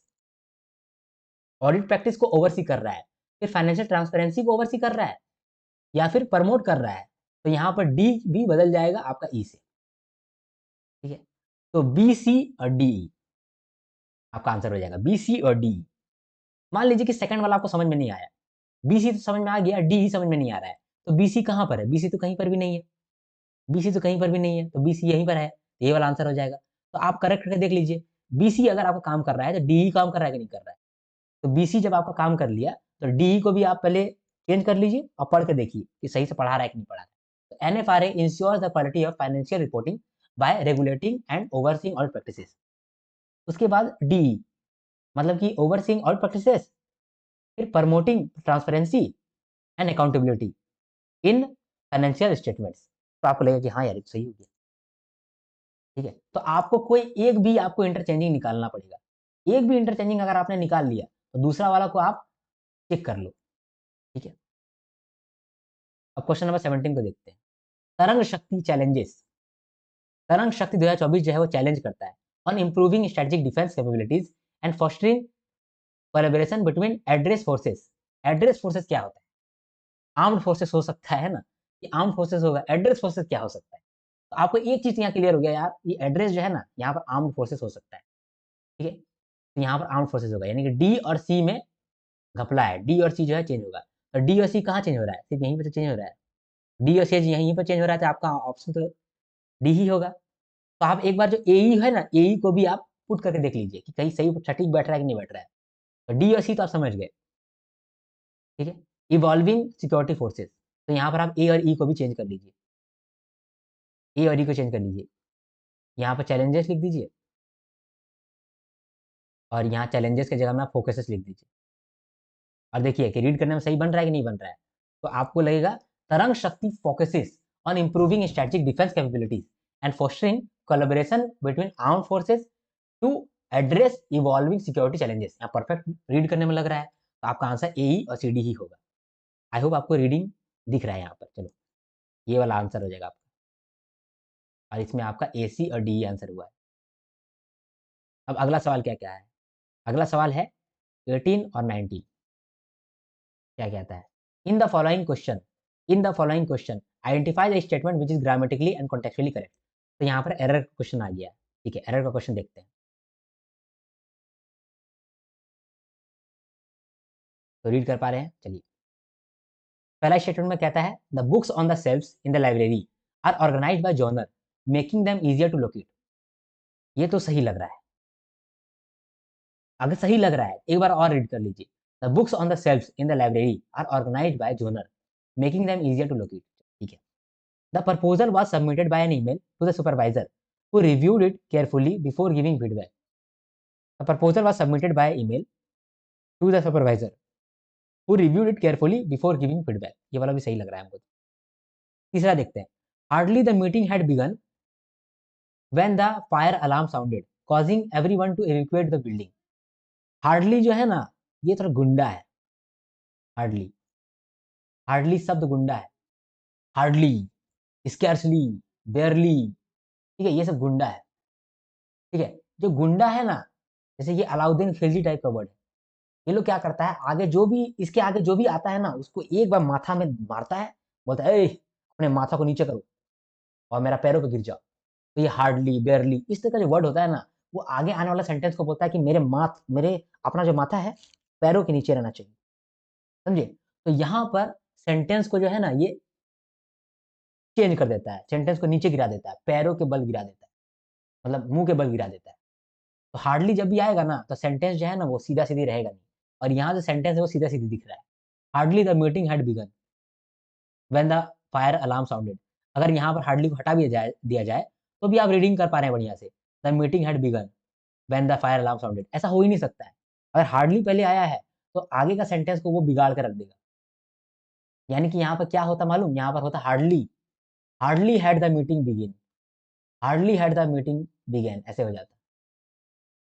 Hardly had the meeting began when the fire alarm sounded, तो यहाँ पर हार्डली हैड द मीटिंग हो जाता। Hardly the meeting had begun ऐसा नहीं होता, याद रखिएगा। ये हार्डली है, बेयरली है, स्कैर्सली है, ये लोग गुंडा आदमी है। गुंडा आदमी क्या करता है, अलाउद्दीन खिलजी वाला आदमी क्या करता है, जो भी इसके आगे खड़ा हो जाता है ना, तो बोलता है तुम नीचे आ जाओ, मेरे पैरों के नीचे गिर जाओ, ठीक है। तो उसको सही से खड़ा नहीं रहने देता है, और अगर आपको दिख रहा है कि सही से खड़ा है, यही एरर है, ठीक है। तो द मीटिंग हैड बिगन नहीं होगा, hardly had the meeting begun ये होगा। तो आपका ऑप्शन नंबर 3 जो है वो इनकरेक्ट है। तो ऑप्शन नंबर 3 आपका इनकरेक्ट है। तो यहाँ पर क्या क्या था, यहाँ बोला था कि जो कॉन्टेक्चुअली करेक्ट है उसको चुनो। तो ए और बी जो है वो करेक्ट है, तो बोथ 1 एंड 2 करेक्ट है। अब क्वेश्चन नंबर 19 देखते हैं। She is working tirelessly though the night to finish the project by the deadline on Friday. Though the night क्या होता है, थ्रू द नाइट होगा ना। He is working tirelessly through the night, या through होना चाहिए, तो ये वाला तो आपका गलत हो गया। आपको यहाँ पर फीलिंग आ रहा होगा कि थ्रू द नाइट क्यों नहीं होगा, ही is working through the night ऐसा ना होना चाहिए, थ्रू द नाइट क्यों होगा, थ्रू द नाइट क्यों होगा, तो थ्रू द नाइट ही होगा। थ्रू और थ्रू आउट के बीच में अंतर होता है, थ्रू और थ्रू आउट के बीच में अंतर होता है। क्या अंतर होता है, देखिए मान लीजिए कि आप पढ़ाई कर रहे हैं और आप नॉन स्टॉप पढ़ाई कर रहे हैं, थोड़ा सा भी इधर उधर नहीं देखे, सिर्फ पढ़ाई ही कर रहे हैं, पूरा रात भर आप सिर्फ पढ़ाई किए, कहीं इधर उधर नहीं गए, तो वो होगा थ्रू द नाइट। लेकिन आप पढ़ाई कर रहे थे, थोड़ा सा फिर फोन भी चला ले रहे हैं, फिर थोड़ा सा पढ़ाई कर रहे हैं, फिर थोड़ा सा गर्लफ्रेंड का कॉल भी आ जा रहा है, बॉयफ्रेंड का कॉल भी आ जा रहा है, तो बात भी कर ले रहे हैं, फिर आप पढ़ाई कर रहे हैं, फिर आप जा रहे हैं, लेकिन आप रात भर पढ़ाई किए हैं। आप through out the night, through out the night पढ़ाई कर रहे हैं, लेकिन नॉन स्टॉप नहीं है। तो नॉन स्टॉप अगर आप रहेंगे तो through the night, through the day ऐसे बोलेंगे। अगर आप नॉन स्टॉप नहीं रहे हैं, ठीक है, आप बीच बीच में काम कर रहे थे, बीच बीच में काम कर रहे थे, बीच में ब्रेक ले रहे थे, उस तरीके का में बोलते हैं हम लोग थ्रू आउट द नाइट। ठीक है, तो यहाँ पर थ्रू द नाइट होना चाहिए, दो द नाइट यहाँ लिख दिया है, तो ये तो नहीं होगा। Seldom have we witnessed such an incredible performance, captivating the audience from beginning to end। यहाँ जो seldom है ना, ये भी hardly के जैसा ही गुंडा वर्ड है। seldom जो है, ये hardly के जैसा गुंडा वर्ड है, और ये भी आगे वाला सेंटेंस को उबड़ खाबड़ कर देता है।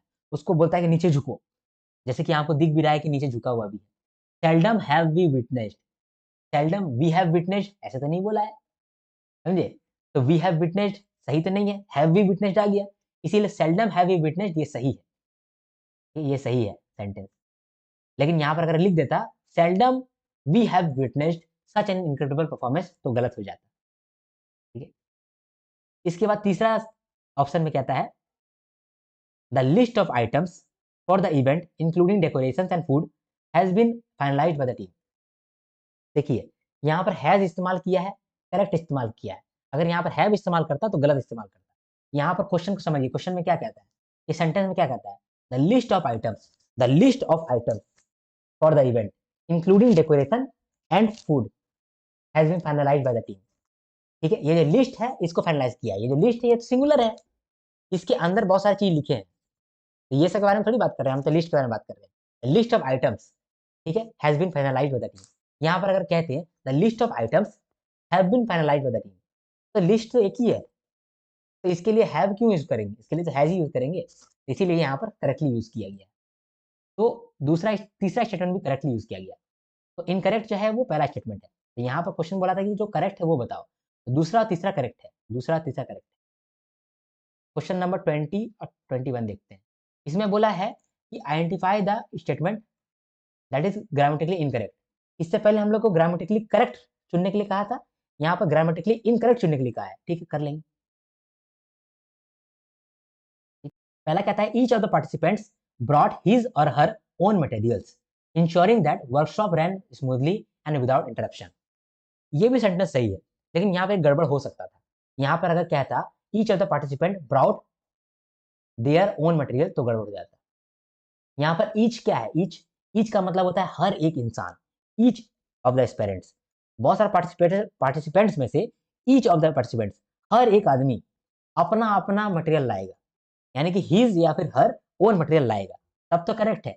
लेकिन यहाँ पर अगर हम कह देते each of the participants bring their materials, तो ये गलती हो जाता। ठीक है, लेकिन यहाँ पर ये सही है, स्टेटमेंट ये सही है। अगला स्टेटमेंट कहता है neither of the candidates have revealed his or her fully agenda but both promise significant reforms if collected. Neither of the candidates, neither जो है ना, ये भी ईच की तरह ही शब्द है। नीदर का ही मतलब होता है, नीदर का ही मतलब होता है कि कोई एक आदमी। नीदर ऑफ द कैंडिडेट्स, कोई एक भी कैंडिडेट्स ऐसा नहीं है, कोई एक भी कैंडिडेट ऐसा नहीं है जो कि अपना फुल एजेंडा लेकर के आया है या फिर रिवील किया है। तो neither of the candidates have revealed, यहाँ गड़बड़ हो गया। Neither of the candidates has revealed होना चाहिए, यहाँ पर हैव रिवील्ड कर दिया है, तो ये वाला जो ग्रामेटिकली इनकरेक्ट हो गया है ना, हैज रिवील्ड होना चाहिए। यहाँ पर हिज और हर एजेंडा तो ठीक यूज किया है, ठीक है, देयर एजेंडा यूज नहीं करके his or her agenda use किया तो सही यूज किया है, लेकिन यहाँ पर हैव यूज नहीं होना चाहिए था, हैज यूज होना चाहिए। ठीक है, तो यहाँ पर ये तो गड़बड़ हो गया सेकंड वाला। थर्ड वाला देखते हैं, ईदर द टीचर और the students is responsible for ensuring the room is left clean after class. यहाँ पर बोल रहा है या तो टीचर या तो स्टूडेंट्स क्लास को क्लीन करेंगे, इसका वो रिस्पॉन्सिबिलिटी रखते हैं। यहाँ पर देखिए, यहाँ पर क्या गड़बड़ हो सकता था, अगर यहाँ पर कह देता ईदर द टीचर और स्टूडेंट्स आर रिस्पॉन्सिबल, तो यहाँ पर ये सेंटेंस गलत हो जाता। अभी ये सेंटेंस सही है, सॉरी ये सेंटेंस अभी गलत है। यहाँ पर अगर आर होता तब जाके सच होता, सही होता। बोलिए कैसे, यहाँ पर बोल रहा है या तो टीचर या तो स्टूडेंट्स रिस्पॉन्सिबल हैं, रिस्पॉन्सिबल होंगे for cleaning the room, responsible होंगे। ठीक है, तो यहाँ पर आर होगा क्योंकि यहाँ पर स्टूडेंट्स है, या तो टीचर या फिर स्टूडेंट्स आर रिस्पॉन्सिबल। लेकिन अगर हम यहाँ पर बोलते या तो स्टूडेंट्स या तो टीचर इज रिस्पॉन्सिबल, तब जाके सच होता है, समझिए। यहाँ पर हम लोग ईदर का इस्तेमाल किए हैं, तो जो सामने में रहता है ना, इज और आर के साथ सामने में रहता है, उसके हिसाब से इज और आर लगता है। हिंदी में भी यही होता है, हिंदी में भी अगर आप देखेंगे तो क्या आप बोलेंगे, या तो सारे स्टूडेंट्स या तो टीचर रूम को साफ रखेगा। ठीक है, या तो आप ऐसे बोलेंगे या फिर आप ऐसे बोलेंगे, या तो टीचर या तो सारे स्टूडेंट्स रूम को साफ रखेंगे, है ना? तो रखेंगे और रखेगा, इसीलिए इज और आर हो गया। आई होप ये चीज समझ पाए आप। ठीक है, चलो, तो यहाँ पर लास्ट वाला भी सेंटेंस जो है वो सही है। तो गलत क्या है, सिर्फ टू गलत है, तो ओनली टू आपका आंसर होना चाहिए। ठीक है, ओ सॉरी सॉरी, यहाँ पर भी गलत होगा, ये भी गलत है। मैंने इसको सही क्यों कर दिया, क्योंकि यहाँ पर इज लिखा हुआ है, यहाँ आर होना चाहिए था। तो दूसरा और तीसरा गलत है, तो बोथ 2 एंड 3 आपका आंसर हो जाएगा। ठीक है, अब क्वेश्चन नंबर 21 को देखते हैं। क्वेश्चन 21 में क्या कहता है? Not only the team completed the task ahead of time, but they also exceeded the expectation. अब ये जो नॉट ओनली जो है ना, नॉट ओनली, ये भी गुंडा वाला शब्द है। नॉट ओनली भी गुंडा वाला शब्द है। क्या होगा यहाँ पर? Not only did the time completed, यहाँ होगा not only did the team completed the task, did the team completed the task. ठीक है, यहाँ पर team completed the task ahead of time. ठीक है, अगर नॉट ओनली को हटा देंगे तो भी बढ़िया से रीड कर पा रहे हैं। इसका मतलब कि जो टीम है ये अपना फुल चौड़ में है, लेकिन चौड़ में नहीं रहना चाहिए, कि इससे पहले जो है नॉट ओनली आ गया है, यानी गुंडा सेंटेंस आ गया है। और गुंडा सेंटेंस आता है तो आगे आने वाले सेंटेंस को वो एकदम जमीन के थ्रू गिरा देता है, मुंह के बल गिरा देता है। तो यहाँ पर not only did the team completed the task होना चाहिए था, तो ये वाला तो एरर है। ठीक है, मैं जब आपको एरर कराऊंगा तो मैं आपको अच्छे से समझा दूंगा, सब आपको याद हो जाएगा। The quality of products and the level of customer service have greatly improved since the new management. तो जो क्वालिटी ऑफ प्रोडक्ट है और लेवल ऑफ कस्टमर सर्विस है, ये दोनों जो है हैव ग्रेटली इंप्रूव्ड, दोनों इंप्रूव हुआ है। ठीक है, तो अच्छी बात है यहाँ पर हैव का इस्तेमाल किया है।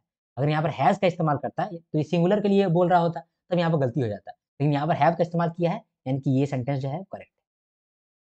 लास्ट देखते हैं, anybody who wants to participate must submit his or her application by Friday. तो ये सेंटेंस भी सही है। यहाँ पर हिज और हर का इस्तेमाल किया है। अगर यहाँ पर हिज और हर का इस्तेमाल नहीं करके देयर का इस्तेमाल करता तब गलत हो जाता। एनीबडी का मतलब कि कोई एक भी आदमी, anybody, any body, any body, यानी कि कोई एक भी बॉडी पार्टिसिपेट करेगा तो वो अपना एप्लीकेशन लेकर के आएगा। ठीक है, तो यहाँ पर हिज और हर इस्तेमाल किया, ये करेक्ट इस्तेमाल किया है। तो यहाँ पर आपका जो गलत हुआ वो सिर्फ ऑप्शन ए गलत हुआ, ऑप्शन नंबर 1 आपका आंसर हो जाएगा, है ना? हम लोग अगला देखते हैं, अगला क्या कहा है। अगला सवाल में कहता है, in the following question two sentence are provided, choose the most appropriate connector to adjoin the sentence to form a grammatical and contextually correct sentence. तो आपको यहाँ पर कनेक्टर इस्तेमाल करना है कि कौन सा कनेक्टर सही यूज हो रहा है। ठीक है, देखते हैं इसको।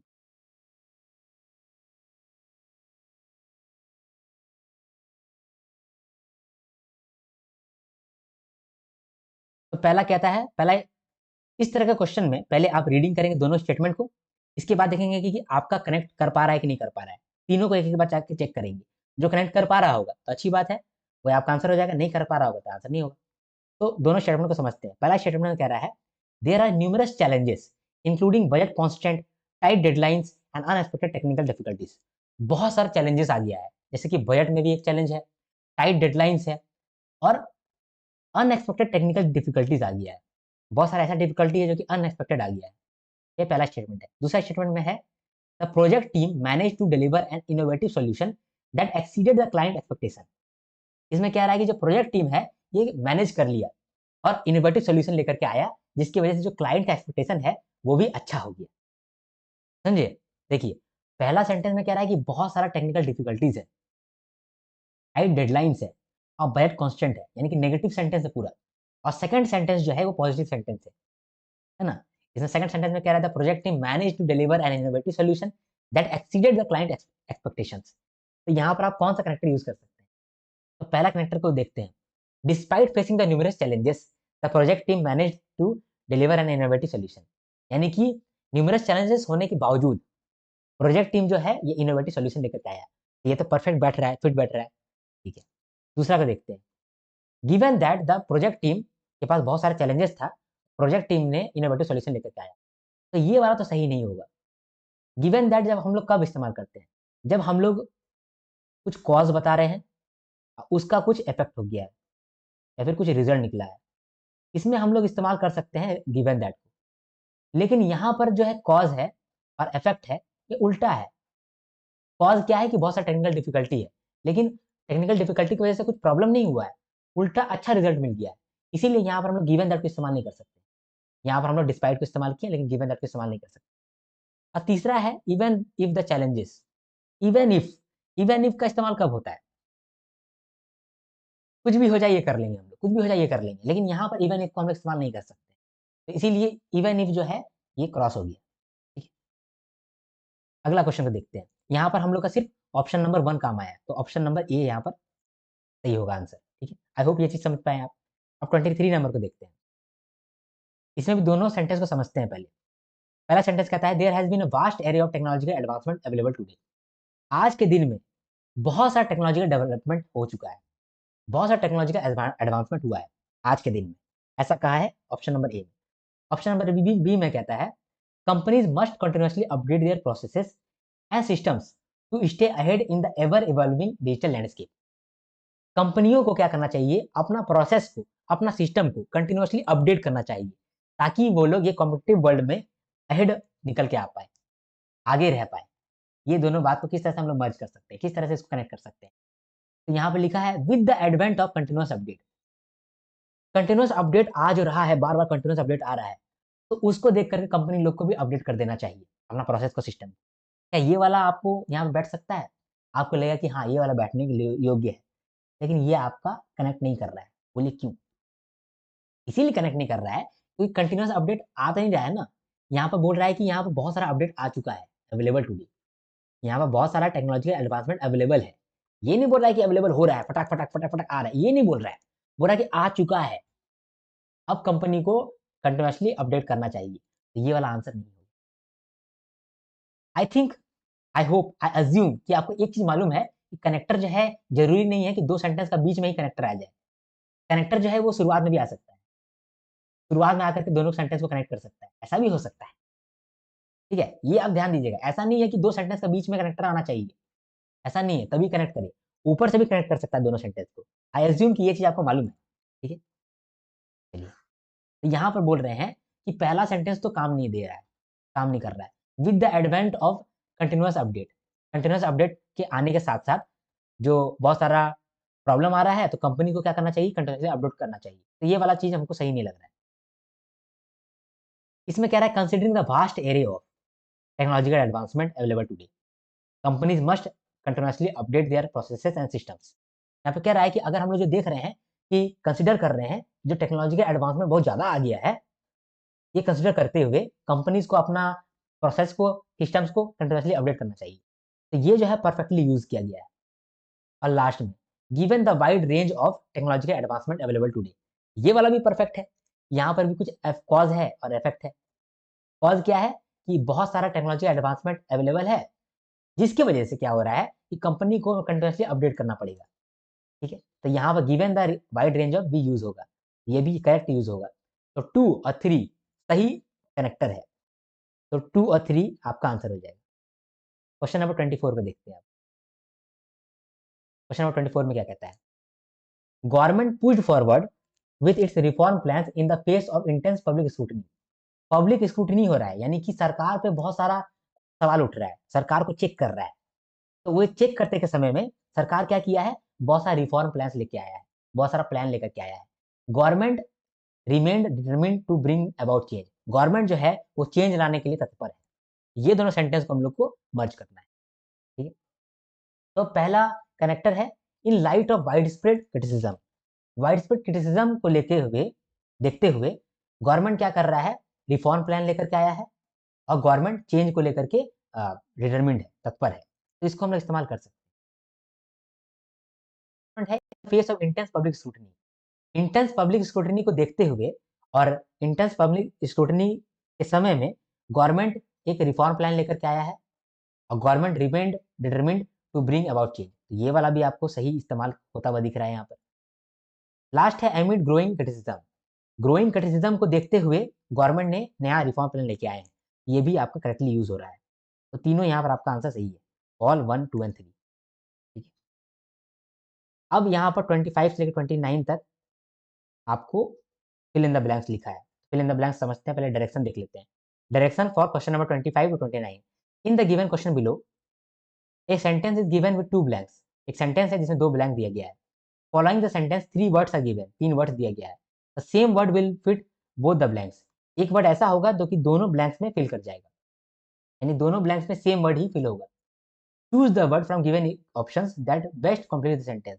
ऐसा वर्ड को चूज करो जो दोनों सेंटेंस के अंदर मतलब डल जाए, दोनों फिल इन द ब्लैंक्स के अंदर डल जाए। ठीक है, तो एक एक करके हम लोग देखते हैं। इस तरीके का जो सवाल होता है, यहाँ पर आपको क्लियरली मालूम होना चाहिए वर्ड मीनिंग। जो तीनों वर्ड है इसका मीनिंग मालूम होना चाहिए। फॉर्स का क्या मीनिंग होता है, लॉबी का क्या मीनिंग होता है, स्वे का क्या मीनिंग होता है। ठीक है, लेकिन उससे पहले जो भी मीनिंग है उससे पहले आपको ये रीड करना पड़ेगा। In the event to dash the manager, the subordinate stand outside the dash to bring the manager decision in their favour. तो पॉर्च का मतलब क्या होता है? पॉर्च का मतलब होता है जो बिल्डिंग होता है, नहीं बिल्डिंग, बिल्डिंग का बाहर का एरिया। आप बहुत सारा एमएनसी देखे होंगे, एमएनसी बिल्डिंग देखे होंगे। तो बाहर में ना एक गार्डन बना हुआ रहता है। ठीक है, बाहर में एक एक जगह बना हुआ रहता है जहाँ पर आप थोड़ा घूम फिर सकते हैं। एक एरिया बना रहता है बिल्डिंग के जस्ट ऊपर में, उसको बोलते हैं हम लोग पॉर्च। तो पॉर्च को इस्तेमाल करते हैं। In the event to porch the manager. Porch the manager कैसे हम बोल सकते हैं? बोल ही नहीं सकते। तो यहाँ तो पॉर्च इस्तेमाल नहीं होगा। The subordinates stand outside the porch to bring the manager decision in the favour. तो पॉर्च जो है वो सेकंड वाला में तो फिट बैठ रहा है, लेकिन फर्स्ट वाला में फिट नहीं बैठ रहा है, यानी कि पॉर्च तो होगा नहीं। अगला है लॉबी। लॉबी शब्द का मतलब क्या होता है? लॉबी शब्द का मतलब होता है कन्विंस करना। लॉबी शब्द का मतलब होता है कन्विंस करना। साथ में लॉबी का एक दूसरा मीनिंग भी होता है, एक हॉल। समझे, हॉल वगैरह, या फिर कोई ऐसा लॉबी जहां पर आप आराम से बैठते हैं, लॉन्ज, तो लॉबी उसको बोलते हैं। तो यहाँ पे कह रहा है in the event to lobby the manager, यानी कि convince the manager, the subordinate stand outside the lobby to bring the decision in their favour. तो लॉबी तो आपका परफेक्ट बैठ रहा है।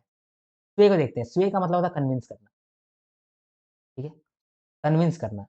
तो कन्विंस करना को आप यहाँ पे इस्तेमाल कर सकते हैं दोनों जगह में। इन द ऑर्डर टू स्वे the manager, convince the manager, the subordinate stand outside the Sway, outside the convince. ये तो नहीं हो सकता है गाइस। तो आपका आंसर जो है वो 2 होगा, ओनली 2, लॉबी वाला। ओनली 2 आपका आंसर हो गया। क्वेश्चन नंबर 26 देखते हैं, इसमें क्या कहा है। क्वेश्चन नंबर 26 में कहता है while she was working she heard a sudden dash of inspiration outside which was caused by dash of light from the night star। तो यहाँ पर बर्स्ट को आप इस्तेमाल कर सकते हैं। बर्स्ट का मतलब क्या होता है? जब फूट जाता है। तो सडन बर्स्ट ऑफ इंस्पिरेशन बाहर में हुआ, इंस्पिरेशन का एक सडन बर्स्ट हुआ, सभी लोग जो है इंस्पिरेशन में आ गए।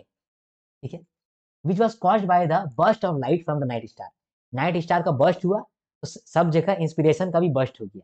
तो ये बर्स्ट जो है दोनों जगह इस्तेमाल हो रहा है, यहाँ पर भी और यहाँ पर भी। तो ये आंसर तो आपका हो सकता है, बर्स्ट आपका आंसर। ब्लेयर का मतलब होता है साउंड, भयंकर साउंड। तो while she was working she heard a Blair of inspiration. तो यहाँ तो हम लोग ब्लेयर को इस्तेमाल कर सकते हैं। Which was caused by the Blair of light, sound of light, ये तो इस्तेमाल नहीं हो सकता गाइस। तो ब्लेयर जो है वो इस्तेमाल नहीं होगा। लेकिन फ्लैश इस्तेमाल कर सकता है, क्योंकि फ्लैश और बर्स्ट कहीं ना कहीं एक ही जैसा है। फ्लैश का मतलब कि फ्लैश कर गया, और बर्स्ट का मतलब कि फ्लैश बर्स्ट हो गया। तो while she was working she heard a sudden flash of inspiration outside which was caused by the flash of light from the night star. इसलिए आपका आंसर जो हो जाएगा वो 1 और 3 हो जाएगा। तो बोथ 1 एंड 3 होना चाहिए, बोथ 1 एंड 3। अगला सवाल देखते हैं। अगला सवाल क्या कहता है? The philosopher, the philosopher endeavored to dash the obtruse concept during his lecture, though it proved arduous to them without simplifying the intricate details। यहाँ पर कहीं ना कहीं कह रहा है कि जो फिलोसोफर है वो स्टार्ट किया है किस चीज को समझाना, किस चीज को समझाना, एब्ट्रूज कॉन्सेप्ट, जो कि डिफिकल्ट कॉन्सेप्ट है उसको समझाने की कोशिश कर रहा है, कॉम्प्लेक्स कॉन्सेप्ट को समझाने की कोशिश कर रहा है ड्यूरिंग हिज लेक्चर। लेकिन उसको बहुत मुश्किल हो रहा है, क्योंकि ये जो कॉम्प्लेक्स कॉन्सेप्ट है इसको समझाना बहुत मुश्किल हो रहा है without simplifying the intricate details. छोटा छोटा डिटेल भी उसको समझाना पड़ेगा। इसको छोटा छोटा डिटेल को समझाए बिना ये जो चीज है समझाना बहुत मुश्किल पड़ रहा है। तो यहाँ पर कौन सा वर्ड इसके अंदर आएगा? पहला है इलुसिडेट। इलुसिडेट का मतलब होता है एक्सप्लेन करना। तो the philosopher endeavored to explain the abstruse concept during his lecture, though it proved arduous to explain them without simplifying the intricate details। तो इलुसिडेट जो है वो परफेक्टली यूज हो रहा है दोनों में। एक्चुएट का मतलब क्या होता है? एक्चुएट का मतलब होता है कि जो चीज आप समझा रहे हो वो करके दिखा दी। तो यहाँ पर कर सकता है क्या? The philosopher endeavor to actuate the abstruse concept. Abstruse concept को ये एक्चुएट कर ही नहीं सकता है। क्यों नहीं कर सकता? क्योंकि ये फिलोसोफर है, साइंटिस्ट नहीं है जो एक्चुएट कर दे, करके दिखा दे। फिलोसोफर तो वो ज्ञान का बात करेगा, वो करके नहीं दिखा सकता है। तो एक्चुएट तो होगा ही नहीं, एक्चुएट तो होगा ही नहीं। लास्ट में मैंडेट। मैंडेट का मतलब क्या होता है? किसी चीज को आप कंपल्सरी बना दिए, तो यहाँ पर इसका कोई भी आउट ऑफ कॉन्टेक्स्ट है, इस्तेमाल होगा ही नहीं। तो सिर्फ ए सही है, तो ओनली वन आपका आंसर हो जाएगा। इसके बाद अगला क्वेश्चन क्या है? अगला क्वेश्चन कहता है, दिख रहा है कि नहीं आपको? ये दिख रहा है। इसमें कहता है the diplomat sought to dash the tensions among the two nations hoping to dash a peaceful resolution to a long standing conflict. यहाँ पे कह रहा है जो डिप्लोमेट है, ये दो देशों का बीच का जो टेंशन है उसको कुछ करना चाहता है, या तो कम करना चाहेगा, ज्यादा बढ़ाना चाहेगा। ठीक है, hoping to dash the peaceful resolution to a long standing conflict. जो लॉन्ग स्टैंडिंग कॉन्फ्लिक्ट है उसका जो पीसफुल रेजोल्यूशन है उसको कुछ करना चाहता है। तो क्या करना चाहता है? पहला है एलिविएट। एलिविएट का मतलब क्या होता है? आपने सिलेबस जब पढ़ा होगा आरबीआई ग्रेड बी का, तो वहां आपने देखा होगा पोवर्टी एलिविएशन, यानी कि पोवर्टी को हम लोग एलिविएट करना चाहते हैं, यानी कि घटाना चाहते हैं। तो यहाँ पर भी इसको इस्तेमाल करके देखते हैं। The diplomat sought to alleviate the tension between two nation. दो नेशन का जो टेंशन है उसको एलिविएट करना चाहता है। Hoping to alleviate the peaceful resolution to a long conflict. तो बोल रहा है कि टेंशन को हम लोग कम करना चाहते हैं ताकि जो पीसफुल रिजोल्यूशन है वो भी कम हो जाए। अरे पीसफुल रिजोल्यूशन है, ये क्यों कम हो जाए? पीसफुल रिजोल्यूशन तो बढ़ेगा ना भाई। हाँ, तो हम लोग दोनों को क्यों घटाएंगे? टेंशन भी घटा देंगे और जो साथ में वो लोग पीसफुली रह रहा है उसको भी घटा देंगे, तो होगा नहीं। एलिविएट सही तरीके से यूज नहीं हो रहा है। मिटिगेट, मिटिगेट का भी मतलब यही होता है कि किसी चीज को कम कर देना। तो हम लोग यहाँ पर टेंशन को कम कर सकते हैं, मिटिगेट या टेंशन कर सकते हैं, लेकिन क्या पीसफुल रिजोल्यूशन को भी मिटिगेट कर सकते हैं? ना, ये तो नहीं कर सकते। तो लास्ट में है इमेलुएट। इसका मतलब होता है ठीक कर देना। इसका मतलब कम करना है, ज्यादा करना नहीं होता, इसका मतलब है ठीक कर देना, तो खराब चीज को ठीक कर देना। तो हम लोग जो टेंशन है उसको ठीक कर देंगे और पीसफुल रिजोल्यूशन जो है इसको भी ठीक कर देंगे। तो इमेलुएट जो है ये सही से इस्तेमाल हो रहा है यहाँ। ठीक है, तो ओनली थ्री आपका आंसर हो जाएगा। क्वेश्चन नंबर 19 देखते हैं, इसमें क्या क्या है। The lawyer sought to dash the witness testimony by questioning the inconsistency aiming to dash the credibility of opposing argument. यहाँ पर कह रहा है जो लॉयर है विटनेस का जो टेस्टिमनी है उसको क्वेश्चन कर रहा है और उसमें कमी निकाल रहा है। उससे वो क्या कर रहा है? अपोजिंग आर्ग्यूमेंट क्रेडिबिलिटी को कम करना चाह रहा है। ठीक है, तो कौन कौन सा शब्द यहाँ पे इस्तेमाल होगा? अंडरमाइनिंग का इस्तेमाल होता है किसी को कमजोर करना। तो यहाँ पर लॉयर चाहता है कि विटनेस का जो टेस्टिमनी है उसको कमजोर कर दे by questioning the inconsistency aiming to undermine the credibility of opposing argument, ताकि अपोजिंग आर्ग्यूमेंट जो है वो कमजोर हो जाए। तो अंडरमाइन वो सही से यूज कर रहा है, करेक्ट यूज कर रहा है। इसके बाद है चैलेंज। चैलेंज का मतलब कि जो लॉयर है ये चैलेंज कर रहा है विटनेस का टेस्टिमनी। ठीक है, by questioning the inconsistencies aiming to challenge the credibility of opposing argument. तो ये भी सही से इस्तेमाल किया गया है। लास्ट में सिनुएट। सिनुएट का मतलब होता है कि किसी चीज को तोड़ मरोड़ कर देना, किसी चीज को तोड़ मरोड़ कर देना, उसको बोलते हैं सिनुएट। ठीक है, तो यहाँ पर the lawyer sought to sinuate the witness testimony by questioning the inconsistency. जो इनकंसिस्टेंसी है विटनेस का, ठीक है, तो इस जो विटनेस का टेस्टिमनी है इसको इनकंसिस्टेंसी निकाल रहे हैं। तो इसमें हम लोग क्या तोड़ मरोड़ करेंगे? इसको कोई तोड़ मरोड़ तो नहीं कर सकते। ठीक है, तो इसमें कह रहा है द लॉयर, तो ये बैठेगा कि नहीं बैठेगा देखते हैं। The lawyer sought to sinuate the witness testimony. Witness का जो भी टेस्टिमनी है उसको हम लोग तोड़ मरोड़ करना चाहते हैं बाय क्वेश्चनिंग द कंसिस्टेंसी। ये तो ठीक है। Aiming to sinuate the credibility of opposing argument. Opposing argument को हम लोग सिनुएट कर देंगे, ये सही से नहीं बैठ रहा है। तो पहला वाला में सही बैठा सिनुएट, लेकिन दूसरा वाला में तो सही नहीं बैठ रहा है। तो आपका आंसर होगा 1 और 2। ठीक है, तो आपका लगभग लगभग सारा हो गया। लास्ट क्वेश्चन बचा है, इसको भी हम लोग देखते हैं। इसमें कहता है in each of the given question 5 sentences are given in which one is not coherent with the others. यानी बोल रहा है जिसमें से 4 सेंटेंस जो है वो आपस में कोहेरेंट है लेकिन एक नहीं है, यानी कि ऑड वन आउट यहाँ पर निकालने के लिए कहा है। Choose the incorrect statement as your answer.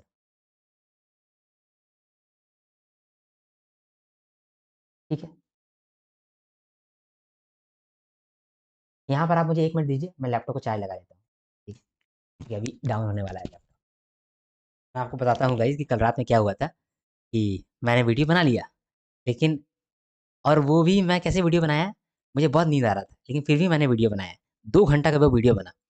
जो वो वीडियो बना, उसके बाद फिर लास्ट में क्या हुआ कि जब मैंने देखा कि रिकॉर्डिंग हो गया है कि नहीं हुआ है, अच्छे से हुआ है कि नहीं हुआ है, तब देखता हूँ कि वहाँ माइक अच्छे से काम ही नहीं कर रहा है।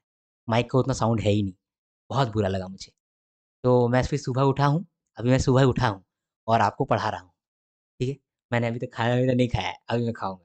क्योंकि अब शायद मेरा ये काम हो जाए, लास्ट क्वेश्चन है कि नहीं? फिर अब कर लेते हैं इसको। Participating in recreational sports can improve physical health bye promoting regular exercise and active movement. इसमें क्या रहा है कि जब हम पार्टिसिपेट करते हैं रिक्रिएशनल स्पोर्ट्स में, तो हमारा फिजिकल हेल्थ जो है, वो और अच्छा हो जाता है। रेगुलर एक्सरसाइज भी हम लोग कर लेते हैं, एक्टिव मूवमेंट भी हम लोग का हो जाता है। इसकी वजह से क्या होता है, हमारा फिजिकल हेल्थ जो है, वो अच्छा हो जाता है। Many people find that exercising in groups enhances their social bonds and reduces feelings of isolation. बहुत सारे लोग ये खोजे हैं, बहुत सारे लोगों ने ये माना है कि जब हम लोग ग्रुप्स में एक्सरसाइज करते हैं, तो हमारा जो सोशल बॉन्ड है, वो इन्हांस हो जाता है और हम लोग जो अकेलापन है, उस फीलिंग को हम लोग कम कर देते हैं। ठीक है?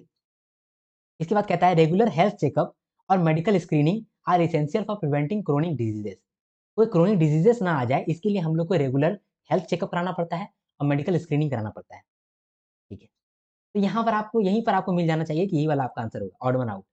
क्योंकि पहला वाला में आप लोग फिजिकल हेल्थ कैसे इंप्रूव कर सकते हैं, एकदम पॉजिटिव स्टेटमेंट देखें। दूसरा वाला में भी हम लोग पॉजिटिव स्टेटमेंट देखें कि हम लोग ग्रुप में जब फिजिकल करेंगे, फिजिकल एक्टिविटी करेंगे, तो हम लोग का बॉन्ड भी अच्छा हो जाएगा और हम लोग आइसोलेशन का फीलिंग को भी कम कर देंगे। लेकिन तीसरा वाला में बोल रहा है कि रेगुलर हेल्थ चेकअप कराओ भाई और मेडिकल स्क्रीनिंग कराओ, ताकि आप क्रोनिक डिजीजेस ना हो जाए। यानी चिंता वाला बात कह दिया, थोड़ा सा नेगेटिव यहाँ बात बोल दिया है कि नहीं? तो लग रहा है कि यही ऑड वन आउट है। आगे भी रीड कर लेते हैं। Group fitness activities often help individuals stay motivated and consistent in their fitness goals. अगर ग्रुप फिटनेस एक्टिविटीज हो रहा है, तो उससे इंडिविजुअल लोगों को काफी हेल्प मिलता है। वो मोटिवेटेड रहते हैं और कंसिस्टेंट रहते हैं इन देयर फिटनेस गोल्स। और आखिरी में कहता है engaging in physical activities with friends or in community settings can reduce the stress and increase the emotional wellbeing. कह रहा है कि फिजिकल एक्टिविटीज के साथ अगर हम लोग इंगेज रहते हैं अपने फ्रेंड्स के साथ या फिर कम्युनिटी के साथ, तो हम लोग जो है स्ट्रेस को कम कर लेते हैं और इमोशनल वेलबींग को बढ़ा लेते हैं। तो अगर देखा जाए, तो सारा स्टेटमेंट जो है वो पॉजिटिव बात कह रहा है। ठीक है? और एक ही स्टेटमेंट जो है वो थोड़ा चिंताजनक बात कर रहा है, तो वही ऑड वन आउट हो जाएगा। तो ये एक हिंट हुआ। दूसरा हिंट भी यहाँ पे मिल रहा है। सब कोई जो है वो मतलब फिजिकल हेल्थ के बारे में बात कर रहा है। फिजिकल हेल्थ, दौड़ना, धूपना, इसके बारे में बात कर रहा है। लेकिन ऑप्शन नंबर सी ही ऐसा बोल रहा है कि चेकअप कराओ, मेडिकल स्क्रीनिंग कराओ, मेडिकल के पास जाओ। तो ये वाला अलग है। तो आई होप चीज़ समझ में आया आपको। ठीक है? अगर आपको मेरा वीडियो पसंद आया है तो लाइक करिए, क्योंकि ये वीडियो यहाँ पर समाप्त हो गया। अब वीडियो को मैं यहाँ पर अंत करना चाहूँगा। अगर आप मेरा वीडियो यहाँ तक देखे हैं, तो लाइक ज़रूर करिए। बिना लाइक के मत जाइए, क्योंकि आपका एक लाइक मेरा मोटिवेशन हाई करता है और मुझे लाइक का ज़रूरत भी है। मेरा वीडियो का क्रेडिबिलिटी भी लाइक से बढ़ता है। तो लाइक ज़रूर करें, ठीक है? कमेंट भी ज़रूर करें। आपका एक कमेंट मेरा दिन बना देता है, तो आप कमेंट ज़रूर करें। अगर आपको मेरा ये सेशन फ्रूटफुल लगा, तो कमेंट आप ज़रूर करें। सब्सक्राइब करके ज़रूर रखें, क्योंकि आगे आने वाले कंटेंट में आपको बहुत फ़ायदा मिलेगा, अगर आप आरबीआई ग्रेड बी का तैयारी कर रहे हैं। क्योंकि आरबीआई ग्रेड बी के लिए मैं क्वांट्स के लिए फ्री बेसिक सेशन लेके आने वाला हूँ। यानी वहाँ पर मैं बेसिक्स पढ़ाऊँगा क्वांट्स का। क्वांट्स का मैं मेंस क्वेश्चन भी कराऊँगा। इंग्लिश भी मैं आपको कराने वाला हूँ। रीज़निंग मेरे से नहीं हो पाएगा, लेकिन क्वांट्स, मैथ्स कर रहा हूँ मैं और इंग्लिश भी कर रहा हूँ। साथ में ईएसआई और फाइनेंस और मैनेजमेंट, ये तीनों का मैं क्लासेस कराने वाला हूँ। ठीक है? कुछ क्लासेस तो मेरा ऑलरेडी अपलोडेड है, डेमो भी आप जाके देख सकते हैं और मैं फ्री क्लासेस यहाँ पर कराने वाला हूँ। तो इसके लिए आप जॉइन करो। मैनेजमेंट का भी फुल कोर्स मेरा ऑलरेडी डला हुआ है इसी चैनल पे, तो वहाँ जाकर आप देख सकते हैं। प्लेलिस्ट में आप जाके देख सकते हैं। तो मेरा मैनेजमेंट डन है, फाइनेंस करने वाला हूँ, ईएसआई भी करने वाला हूँ। पीआईबी के वीडियोज़ मैं लेकर के आता हूँ, जब एग्ज़ाम आने वाला रहता है। मिसलेनियस पोर्शन भी मैं पढ़ाता हूँ। तो आप अगर मेरे चैनल को सब्सक्राइब करके रखोगे, तो आप फ़ायदे में रहोगे, ये मैं लिख के दे सकता हूँ। चलिए अब हम लोग मिलेंगे नेक्स्ट वीडियो में, तब तक के लिए हर हर महादेव, शंभू शंकर, जय हिंद, जय भारत।